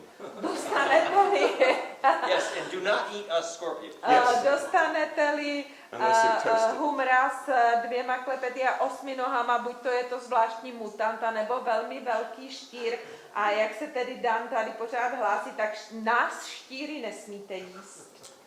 And this upper part, the V, the eclipse going up to the A ta horní cross. část, to Bčko a ta ekliptika, která vystupuje nahoru k tomu kříži, is the clue to the exact timing of when the sun is exactly on the galactic meridian. je klíčem k tomu přesnému načasování, když je slunce přesně na té ekliptice toho galaktického meridiánu, čili poledníku. I recognize this image immediately because this is one of the 4 images on the base of the Hyundai cross, which is the subject of my books. Okamžitě jsem ten obrázek poznal, protože je to jeden z obrázků na jednom z ramení křížu, toho kříže v Hyundai, který je předmětem mé knihy. So I knew this had to be an eclipse, either lunar or solar. Takže jsem věděl, že je to ekliptika, ať už lunární nebo solární. But if you look closely, here's the crescent of the moon crossing the circle of the sun. Ale když se podíváte přesněji, tak tam vidíte ten tvar měsíce, nebo ten srpek toho měsíce, jak je uzavřený uvnitř toho kruhu slunce. And that produces a very specific type of solar eclipse called an annular eclipse. A to je velmi zvláštní okamžik solární ekliptiky, která se nazývá anuálně jako roční ekliptika. An annular eclipse looks like a diamond ring. A ta anuální ekliptika vypadá jako diamantový prsten. The shadow of the moon crosses most of the sun's face. There's a part that it doesn't make complete, and that shines out just like a diamond on a diamond ring. Stín měsíce přikryje téměř celé slunce a protože ho So nepřikryje this tells úplně, us- tak ten malinký kousíček vyzařuje tak, jako kdyby zářil ten diamantový prsten a to nám tedy říká, So this tells us we're looking for not quite a total eclipse, but an annular eclipse. že hledáme ne úplnou ekliptiku, ale téměř úplnou ekliptiku. Eclipse. Zatmění. Yeah.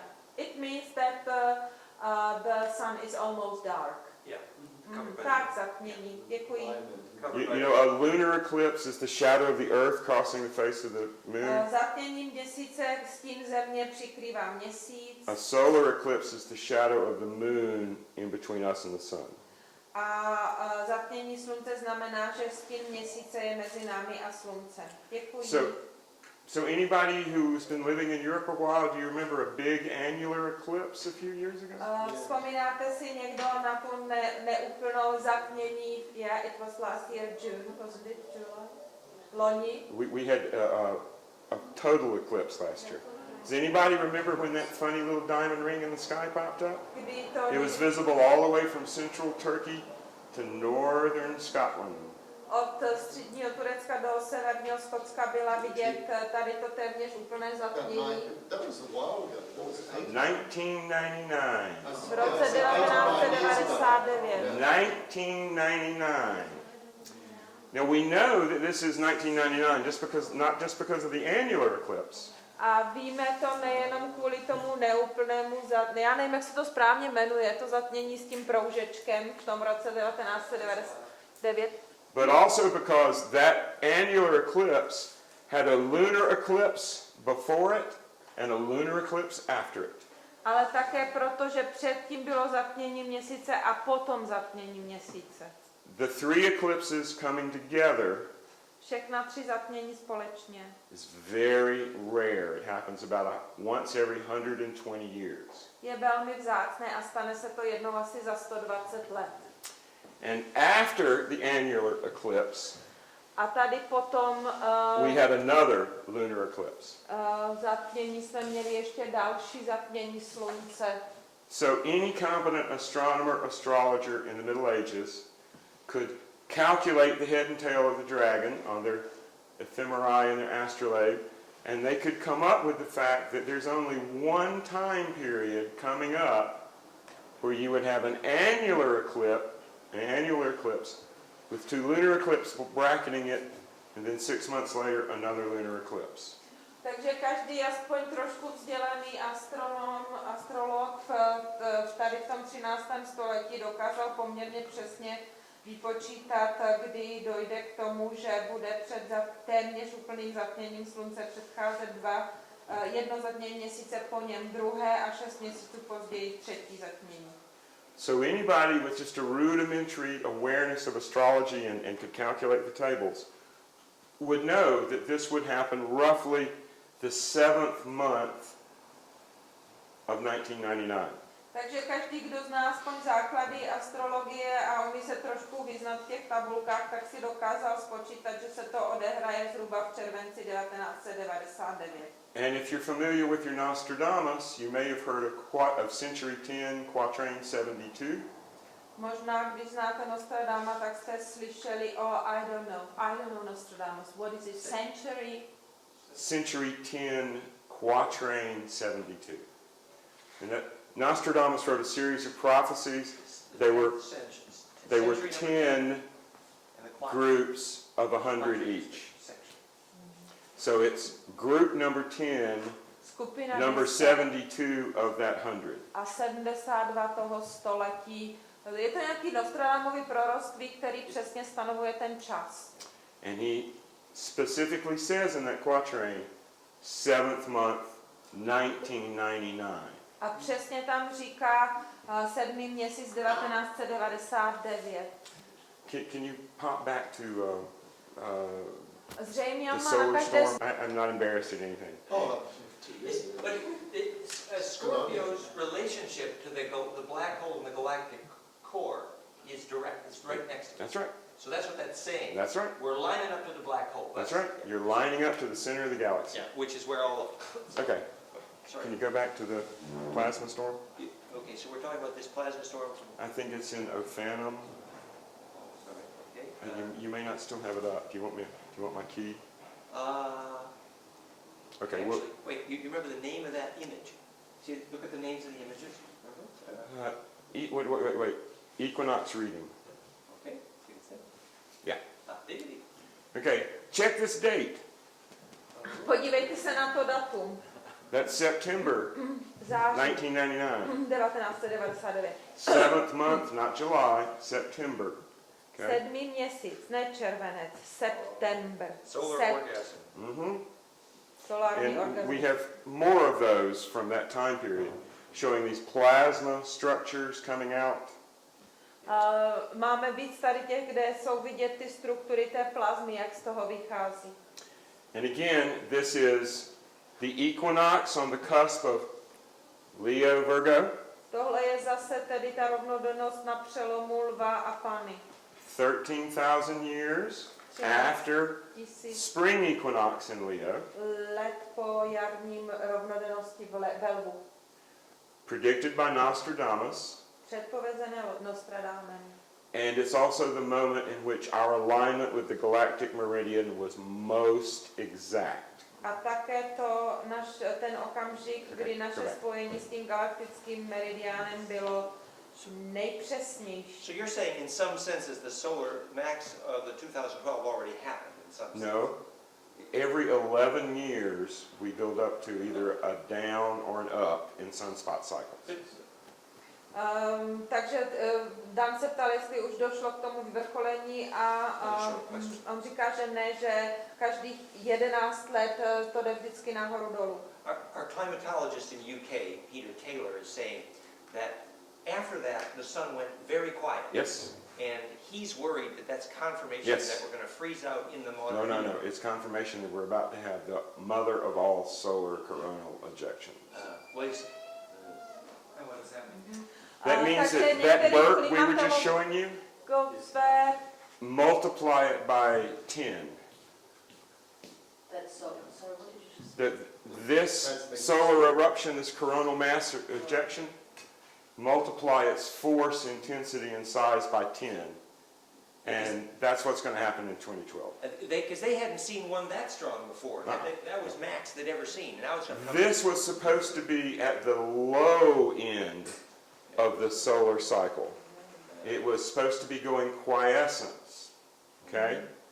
And instead it went up, burped, did all sorts of weird stuff. Takže byla tady diskuze o tom, že se říká, že po této sérii erupcí už slunce stichlo a dlouhou dobu bylo úplně klidné a že se předpokládá, že dojde k tomu jeho úplnému zastavení aktivity a že země zamrzne.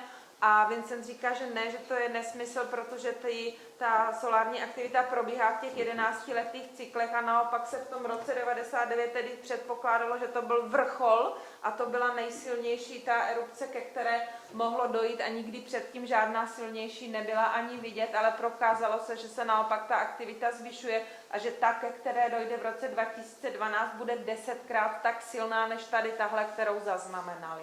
And after those eruptions, the sun went ominously quiet. Everybody knows it's ominous. Not good. A tady po těchto erupcích to slunce začalo být podivně tiché a jako není to považováno za dobré znamení. Which suggests to some people that the next time we have one of these, it's gonna be a big one. A z toho si někteří lidi odvodili, že až bude ta příští, tak bude opravdu velká. Okay, after 1999, we're moving ahead a little bit in time. If you can see this emblem up here, Po roce 99 trošku se posuneme v času. Jestli se podíváte tady na ten It's not incredibly clear in my scan. emblém, není to tam až tak úplně jasné. Like I said, I was scanning this while they were arguing with people so that we could at least have something if they threw us out. Jak jsem říkal, tak já jsem to skenoval v době, kdy ostatní se hádali s těmi lidmi v té knihovně, jestli bychom si mohli oskenovat aspoň vůbec něco. This is the alignment of Mercury, Tohle je the propust Sun, Venus, and Mars. Merkuru, Slunce, Venuše a Marsu. Get that up there. Okay? Now, anybody remember, any astrologers remember what was going on about this time last year? Vzpomínáte si někdo, co se stalo touhle dobou před rokem? We had these planets in Aquarius. A měli jsme tady tyhle planety ve vodnáři. So this image is about contemporary with where we are now. Can we expand it just slightly? Takže Bigger. tady ten Oh, obrázek so that we se can see the whole týkal image. přesně tady toho teď. Yeah, sorry. Here we have a learned man Tady máme učence, studying his text, studuje svůj text and he has no answers. a nemá tam odpovědi. The time of the alignment is hanging over his head like the sword of Damocles. A ten okamžik toho spojení mu visí nad hlavou jako Damoklův meč. Time is short, Má málo času and the learned men have no clue. a ten učenec nemá ani ponětí. But the sacred events will be talked about by the women in the marketplace. Ale to tajemství, které přijde, o něm si budou vyprávět ženy na tržišti. In other words, all the people who shouldn't know anything about it are now going to see it happening in the sky and go, what's going on? Takže vlastně všichni ti lidi, kteří by o tom měli něco vědět, tak a o tom, co se děje na těch nebesích, tak budou říkat, Ježíš, co se to děje. I'm hopeful that somewhere in some archive in Europe there's another copy of this that actually tells us what this says. A já doufám, že někde v Evropě v některém z archívů existuje jiná kopie tohoto obrázku, který nám, kde by bylo napsáno, co je tam na té ceduličce. And I'm pretty sure it's going to say Amy Winehouse marks the end of Western civilization. A já doufám, že je tam napsáno There she is. One House. I haven't got it. She's I can't. a pop star, Amy Winehouse. British pop star She Amy wears her hair Amy up. Winehouse. She wears her hair up like that. Amy Winehouse. To je ta, that she Yeah. marked the end of the civilization. Look, That's a joke. If this is culture, then culture is over. Right. In other words, when the special knowledge escapes the learned men, but the women in the market know all about it, the learned men are out of luck. Okay. Plus, I would love to find a copy that actually had what this said originally. A také čili to byl vtip o tom, že prostě úpadek civilizace, protože je tam nějaká zpěvačka, co vypadá jak ta dole, ale že bych fakt chtěl najít kopii, kde by bylo napsáno to, co je tam nahoře. Okay, can we go to here?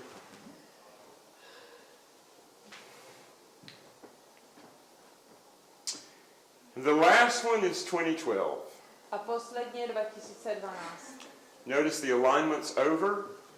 Všimli jste si, že to spojení těch hvězd už není. The pattern's broken. Vzorec je rozbitý. The book of life that he was reading to try to figure it out is blank. Ta kniha života, kterou se pokoušel rozluštit, je prázdná. And instead of our fishwives, we have two very nice church-going young girls.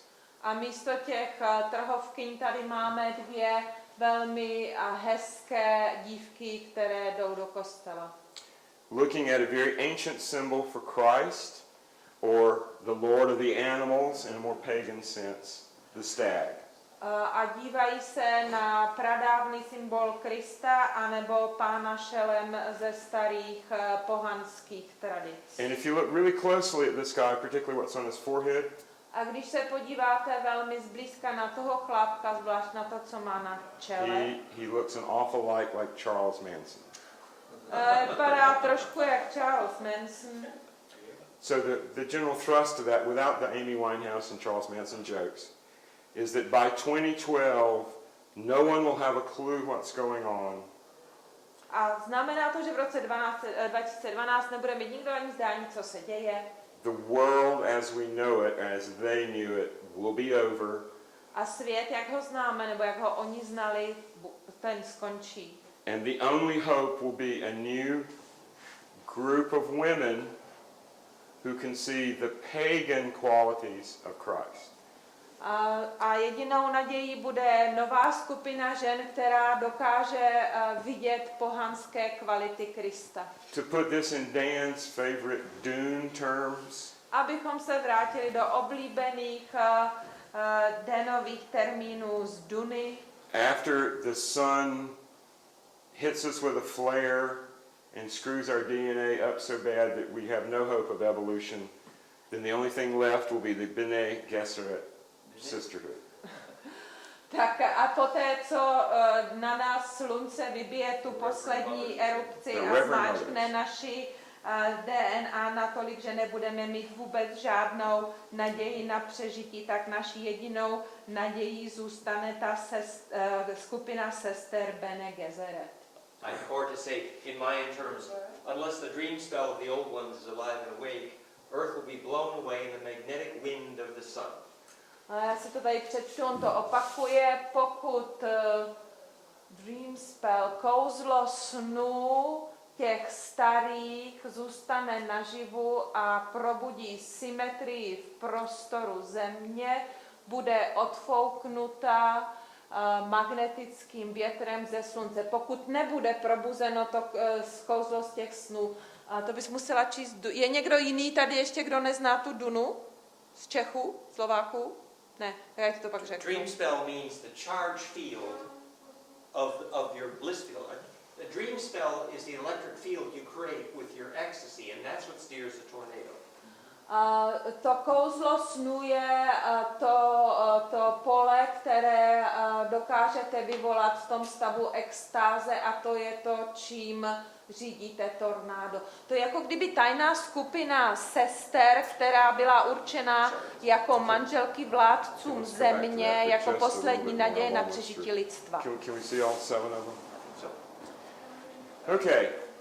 Yes. Just a question, the spokes on the wheel are missing, it looks like they've fallen out, or is that Yes. correct in the image?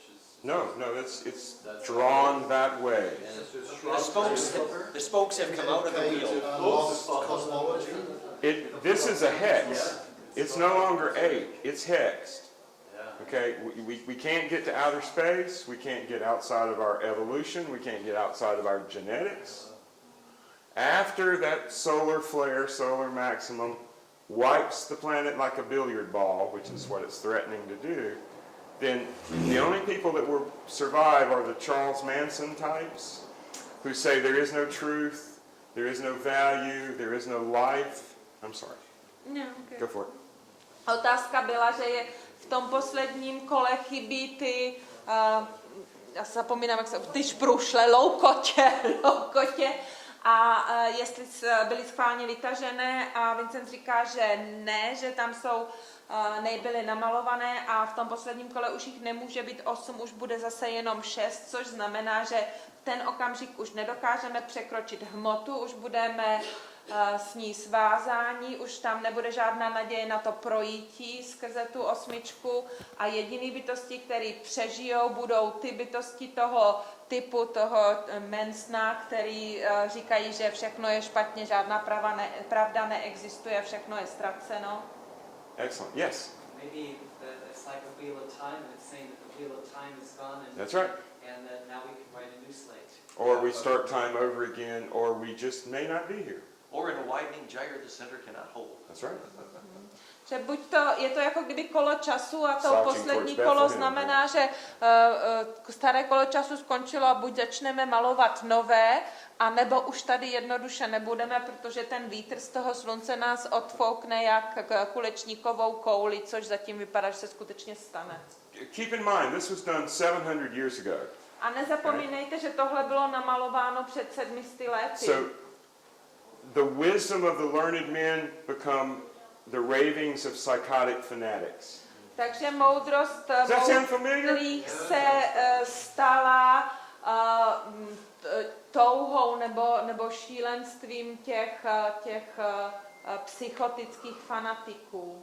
And the only hope we have is that the witches, the power of feminine blood, etc., can rediscover a new, more natural way to see the Messiah, to see sacredness in all beings. A jediné naše naděje je, že čarodejnice, čili ty posvátné zbytky vědění v krvi žen, dokážou rozeznat nebo rozpoznat to kouzlo Mesiáše v mnohem přirozenějším způsobem, a sice v přirozenosti v povaze nás samotný. Can I just ask how many of you ladies can wiggle your nose? Everybody in this room can wiggle through. Oh, as long as you're good. Se Okay. který If z they're nás here, they're dokážeme witches. posunout ten nos, což je takový vtip někde v těch anglofonních zemích, že čarodejnice může hýbat nosem. We don't have this joke in this. Doesn't work. You don't have bewitched? Well, but we just need broom. A broom. Yes, that's all we But see, need. the nose is the microwave antenna. That's where Kundalini. Okay. We won't go there. We won't get into the sacred aspects of the Bewitched TV show. If you keep in mind, again, this was done 700 years ago, and they're looking at their culture and the projected end of what they think of as civilization, then what we have today, here and here, must have looked pretty crazy. Okay? Když si vezmete, že to bylo namalováno před 700 lety a oni se snažili do té doby, do budoucnosti, jako kdyby projíkovat svou vlastní kulturu, to, co tehdy si dokázali oni představit, tak to, co máme tam na těch dvou posledních obrázcích, musí vypadat dost bláznivě. Now, about the time these images disappeared into the Vatican Library, the mid-17th century, V době, kdy tady tyhle obrázky zmizely ve vatikánské knihovně zhruba někde uprostřed 17. století, somebody put together a monument in southwestern France in a little town that is a fly speck on the map, if even that, called Hendaye. Někdo v té době postavil zvláštní pomník na jihu Francie v městečku nazývaném Hendaye, které na mapě vypadá asi jako mužího vínko. You don't have one of the base, do you? Is that all the Hendaye you got? Checking. Okay, this is the cover of my book. Tohle je obálka mé I knihy. don't think we have E. Put an E on it.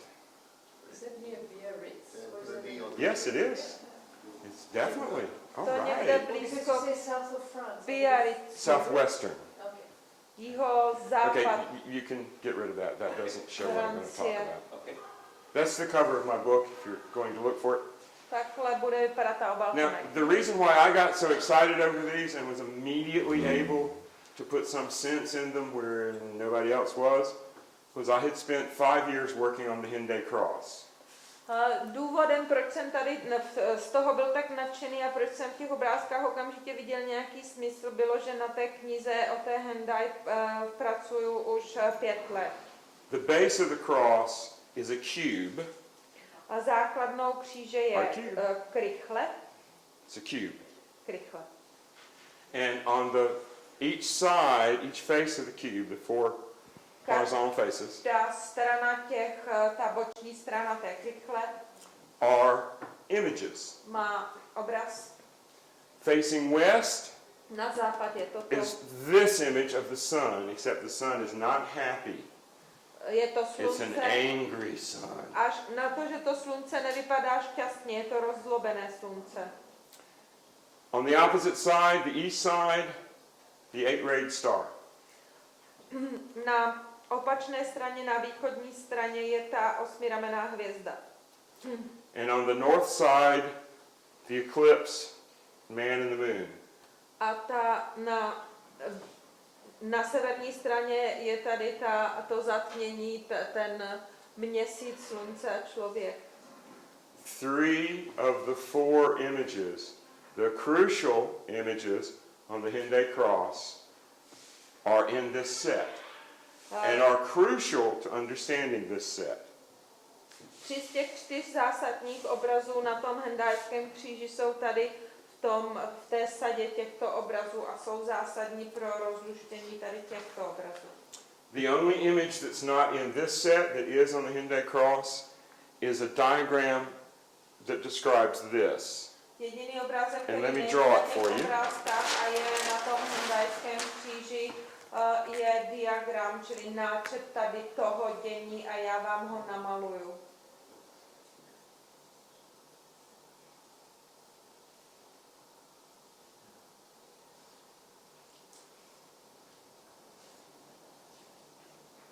A cross with 4 A's.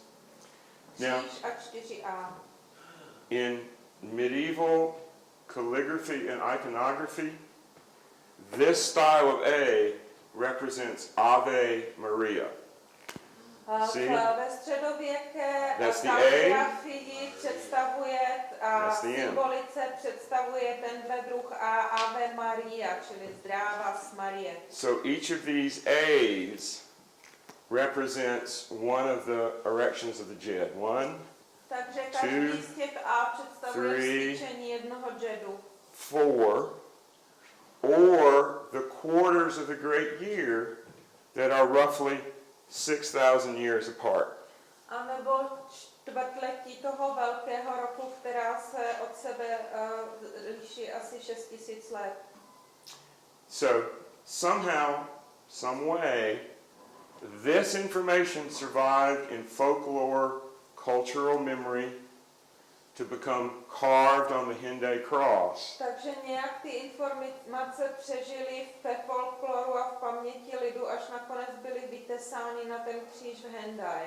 Even when the images that explicate it, that explain it, had been hidden away in the Vatican. I když ty obrazy, které to celé vysvětlují, byly ukryty ve Vatikánu. Yes, Valerie. Can I ask one thing? Could you just make a connection for me between the Ave Maria and the Jedi? Isis, okay, Yeah. and goddess. Bohyně Isis a Marie. Maria, Mari, the ancient Neolithic mother goddess, is the same goddess that's on the front of this church. Marie je to stejné, co pradávná Marie, čili matka všeho, a je to stejné jako ta bohyně matka na tom kostele tady. And here she is again. A tady je zase. If I translate the word Ave Maria in my origins of language, I have Ave to fly, Mare into the sea of charge. Já bych to přeložil Ave jako létat a Marie jako do moře náboje. And I just want to make just one more very short comment, Vincent, if I may. Sure. When I asked the shaman who is now teaching the entire staff of Plasma Research Lab at Los Alamos, Já chci něco přidat, když jsem se ptal šamana, který teďka učí celou tu výzkumnou laboratoř v Los Alamos o těch výbojích slunečních. because all of Los Alamos Plasma Group is studying this now. When I asked them when was the last time, it was John McGovern, I asked him when was the last time this plasma storm hit. He said, well, as well as we can tell, roughly 6,000 years ago. That's right. That's what I remember him Já saying. jsem se ptal, kdy naposledy udeřila ta plazma, tak on mi říkal zhruba před 6 000 lety. That's all I'm not. So, for at least 2,000 years, this basic idea from Egypt of erecting the jed at particular times to stabilize or to start a new beginning survived in Christianity, became part of the Catharist and Chileist heresy, was almost wiped out, was put into the tarot cards, and there are some images in this collection that are exact duplicates of our earliest tarot cards. When we did the TV show, I gave them my tarot cards. Takže se nějakým způsobem podařilo, že to prastaré vědění Egypťanů o vztyčování džedu a stabilizaci času a počátku nového času bylo uchováno v křesťanství přes ty Katary a Cheliány a přes jejich herezi a dostalo se až do tarotových kart a potom do této sbírky obrázků, která je ve skutečnosti přesnou kopií těch původních tarotových kart. Když jsme točili ten film, tak jsem jim ukázal své původní tarotové karty nebo jejich opisy. So in the TV show, they used my deck of Visconti's Forza very early tarot cards and showed them with this is the sun, and then there's another image of the blasted tower, and there's several more like that, okay? Takže v tom televizním vysílání oni místo tady těch obrázků použili tu mou sadu tarotových karet, kde je tady to slunce, kde je ta věž a kde jsou ještě 7 dalších karet. So the information goes from Egypt into esoteric Christianity, into heretical Christianity, and then into alchemy.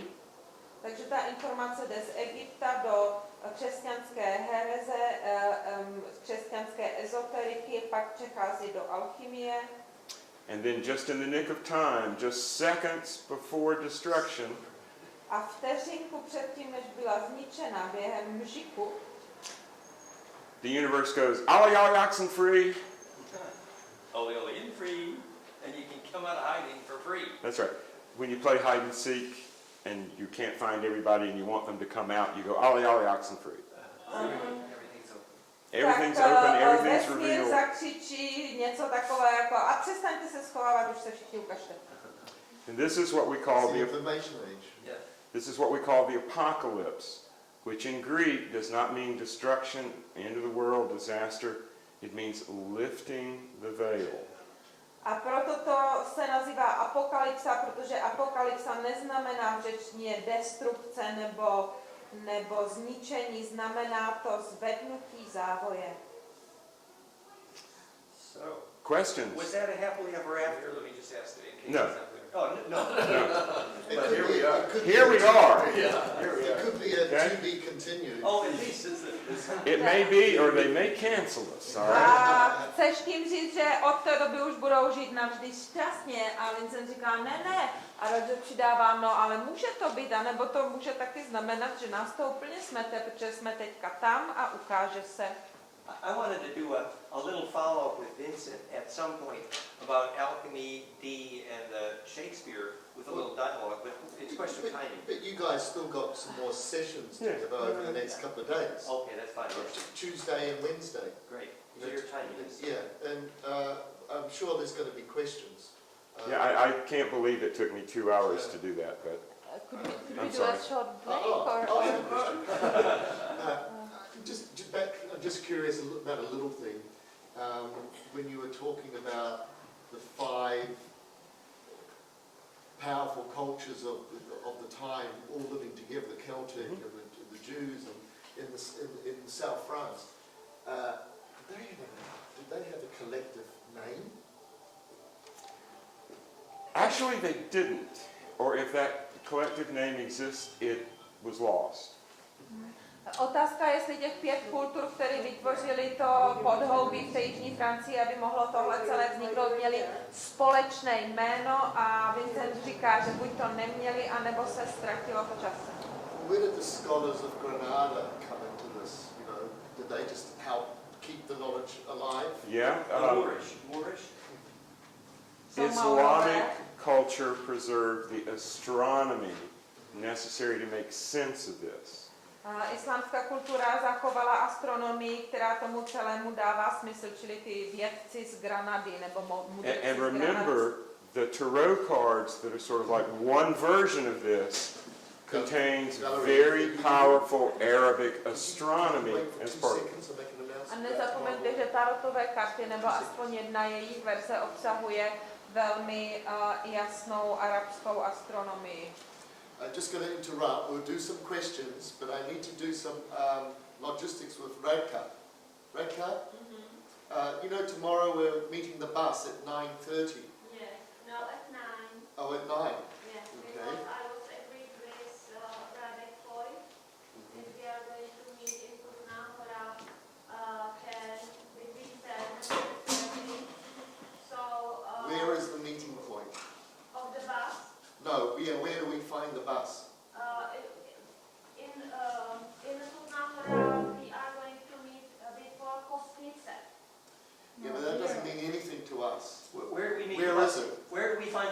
here. On the bus. Where do Maybe we meet here and go there, You're either on the bus or you're off the bus. because we all know where this is. Otherwise, we could. Is the bus going to come here? They're close by. It's 10 minutes walk from here. I see. Because they can't bring buses into the hill, obviously. Yeah.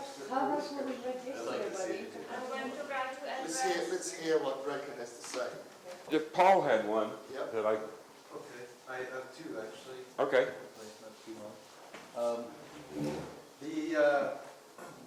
Whoever archived these cards, did they have a sequence, like where they numbered or something? How you, so the sequence is your, The sequence I showed you is the sequence that they're in the manuscript now. right?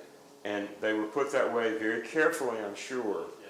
But the rest of the images, which I have all the rest of the images here, if anybody wants to take the time to look at them, okay, Yeah. have no order. There's some groupings, and I went through and grouped some of them thematically. There's the Pope as Antichrist. You know, these people did not like the Roman Church, okay? And there's some alchemical images, and there's tarot card images, the Wheel of Fortune, the Blasted Tower, the Sun, there's more, the Lovers. But they're in no particular order, except that somebody went to a great deal of care to make sure that these 7 were in the right order. Okay? And are they traditionally the ones that have been... A little translation. Translation. Ty obrázky v té knížce nejsou uspořádány v žádném zvláštním pořadí, kromě toho, že těchto 7, které nám ukázal, jsou přesně v tom pořadí, ve kterém nám ukázal, takže si je jistý, že si někdo dal tu práci, aby v tom pořadí zůstal. And some of these earlier decks are missing a few key cards. They're not really decks, they're folios of images. They're teaching images. Okay, yeah. And These never became tarot cards, although they look like they should. right. That's not the sun card. Nope, but it sure does look like it, doesn't it? Yeah. And then I had one other question, is, sorry. Tady je ještě, jestli ty původní tarotové karty, jestli jich bylo víc, nebo jestli tam nějaký naopak chybí. A on říkal, že ne, že to nebylo myšlené jako ten počet těch výkladových tarotových karet, které se používají dnes, že to opravdu byly obrázky, které měly učit.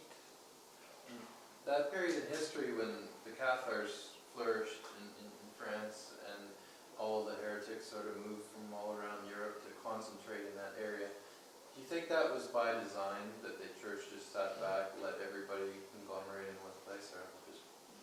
Okay. Jestli to schválně udělala církev tak, že nechala rozkvést to katarství v té jižní Francii. It wasn't by design, it was the church's worst nightmare. In other words, having all of these people in one spot with a culture, and they're prosperous and peaceful, their towns don't even have walls. The church flipped. This could not be permitted. Nebylo to tak schválně a pro církev to představovalo nejhorší noční můru, protože oni se měli dobře, nebylo tam nebezpečí, dokonce ani nestavěli městské zdi. And there's also the sexual aspect. The Cathars didn't believe in procreation, so they invented 69, 69, all sorts of marvelous sexual things to raise your kundalini and get your orgasm going without having to procreate. Procreation was something you only did if you were sure the child you were bringing in could stand this hell realm that we live in.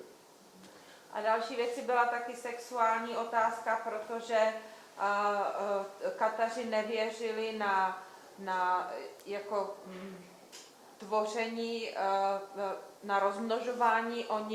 Oni používali veškeré té sexuální a kundalini energie k tady těm jiným účelům a děti měli jen tehdy, když si byli naprosto jistí, že ta bytost, která přijde, ustojí všecko to peklo kolem. And you can just imagine how much the Catholic Church hated that because they had the direct opposite point of view. A nedovedete si představit, jak hrozně to církev katolická nenáviděla, protože jejich názor byl naprosto opačný. Kelly, you have a question? Dan předtím řekl, že Bůh je plazmatická bouře. A tady teď nevím přesně, u čeho to bylo, ale taky nebo byly tam nějaké náznaky o tom, že v tom roce 2012 nějak to souvisí s Ježíšem. Takže otázka teda je, jestli si myslí, že v tom roce 2012 jako ten Bůh by se vrátil, jako ta plazmatická bouře. You said in some time during these speeches that God is in fact a plasmatic thunderstorm, let's say, and you mentioned that in these 2012 the Jesus should be like reborn or reappear again. So do you somehow connect this? Do you think that in 2012 the God starts existing again? God's star has never ceased existing in the sense Dan's talking about. In the sense I'm talking about, Jesus is strictly metaphorical. Good friend of mine, Philip Dick, wrote a book called Valis, Vast Active Living Intelligence System. If you can find that, all of your questions will be answered. You replace the Bible. Get it clear. It almost did for me. Bůh nikdy nepřestal existovat a Kristus, tak jak ho používám já tady v tom výkladu kolem roku 2012, je čistě a i záludně metaforická záležitost. Jeden můj dobrý přítel Philip Dick napsal knížku, která se jmenuje Vás, jako obrovský... Valis, V-A-L-I-S. Valis, jako vás, jako obrovská, aktiv, Living intelligent system. Yes. Living jako žijící inteligentní systém, obrovský aktivní žijící inteligentní systém. A kdyby se dostala někdy k té knižce, tak máš zodpovězené všechny otázky. And just briefly, one could say, science might conclude that the principle Christos is that which allows charge to crystallize, hence the name, yes? And that's precisely what happens at the center of a plasma storm that becomes self-aware, just like Kundalini. And že tady je vědci by to řekli tak, že ta plazma vlastně dovoluje, tam je ten základní krystal, který dovoluje krystalizovat hmotu a dochází přesně k tomu, co v té kundalini, že si to začíná uvědomovat samo sebe, čili vzniká vědomí. And perfect sharing is what allows those waves to crystallize. A perfektní sdílitelnost těch vln umožňuje, aby krystalizovaly do té hmoty. Does anybody else have any questions? Just to get myself some idea of this turns out to be true, how mind-blowing it is to imagine things continuing after 2012 and us sitting down today, picking out a time in the future and trying to produce something like that will make sense in a coded form. Or make credit card 700 plans. years from now. Plans for your credit card payment. I didn't hear the question. How would we go about doing it? Is that the question? Yes, say you pick out an event 700, 800 years from now, how you would code that, something like this, so that people 700, 800 years from now would be able to understand in their context what you're trying to say. I frankly am not as smart as Nostradamus or the people who did this. Yeah. And I think we'll just have to wait for the Star Kids and the Bene Gesserit that survived the disaster, because I'm on this side of the roller coaster and I would hate to predict the other side of the roller coaster. Don't worry, we'll do it. I do have one quick question. You said they were against procreation, the Cathars, but they did procreate, so how did they do it then? For very specific reasons. A child is only brought into this hell realm if there's a reason, i.e. the advancement of humanity as a whole. You don't just have kids because you need people to work your farm. But they thought Yeah, they that still sometimes it was worth doing. Well, there were levels. In other words, if you were just the common people, the rules didn't apply as strictly. Okay? But as you went up the ranks of the church, as you became closer to being a perfecti, the further away from procreation, injecting spirit into the prison of matter you were supposed to be. So at the lower level, people married, had kids. They went to their priest who didn't have kids and only had sex for fun and energy. And then when they died, they went to the perfecti who lived on light and hardly ever saw anybody. And they got the consolamentum so that they could safely pass through death. Jedna z těch otázek byla, že když vezmeme v úvahu, že tyhle karty jsou 700 let staré a byly vytvořeny, nebo ty obrázky s tím úmyslem, aby jim lidi po těch 700 letech ještě pořád rozuměli, jestli se Vincent zabývá tím, že by tu dobu a ty naše znalosti, to, co jsme dokázali my pojmout a prožíváme teď, nějakým podobným způsobem zakodoval pro lidi, kteří budou žít, dejme tomu, za 800 let, aby jako kdyby ta informace procházela dál, a on říká, že jednoduše není dostatečně chytrý, jako byl Nostradamus nebo lidi kolem něho, že on je jenom ten, kdo se veze na té vlně a že doufá, že se narodí ty hvězdné děti, anebo že to sesterstvo těch Bene Gesserit dokáže udělat vlastně to, co udělali tady tíhle. A potom ta následující diskuze byla o tom, že well, what was the other part? The further were the cards. Now, what were you talking about? Jo, potom to bylo o tom rozmnožování mezi těmi Katary, že vlastně oni ale žili normálním životem a měli děti, tak vysvětloval, že tam v těch různých úrovních té společnosti a konec konců i toho uvědomování to bylo zhruba tak, že ty úplně obyčejní lidi děti skutečně měli a normálně se brali a žili úplně běžným životem, ale čím víc na tom žebříčku se postupovalo, tím víc si byli vědomi toho, že to vstřiknutí toho ducha do té hmoty musí být za velmi specifickým a naprosto směrodatným účelem a že nejde rodit jenom další otroky, které budou dřít na polích. Takže kněží sice měli sex, ale měli ho jenom pro radost, kdežto už potom ti nejvyšší žili čistě jenom ze světla a s nikým se vůbec nestýkali a neviděli. I like your having sex for fun. We can take one more question from the back if you want. Yeah. The numerology for the INRI, the basic building block, what was that? Gee, now you're going to test my memory after 2 hours. 270. It was 270. It adds up to 270. Okay. There's a whole system, gematria, the whole system of the numbers to the... Yod is 10, Nun is... 10, 10, 50, 200. Resh is 200. I je 10, R je 200. Nun is 50. N je 50. And Yod is 10. Ička jsou, akorát, že jsou to hebrejská písmena, takže jsou Jod, Reš a Nen. Nun. Nun. So, what are you going to do on the 21st December 2012? We'll probably be either here in Prague or in southern France, kicking back and watching the show.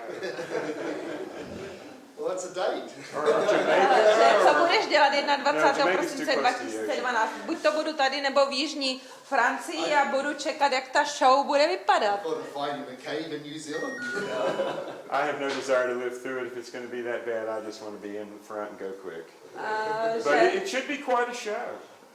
A co kdyby jsme zalezli do těch jeskyní v té Austrálii? Ne, já se nebudu nikam schovat, já půjdu někde v čele a já si jsem poměrně jistý, že to proběhne rychle a chci tu show vidět. A myslím si, že to bude opravdu show.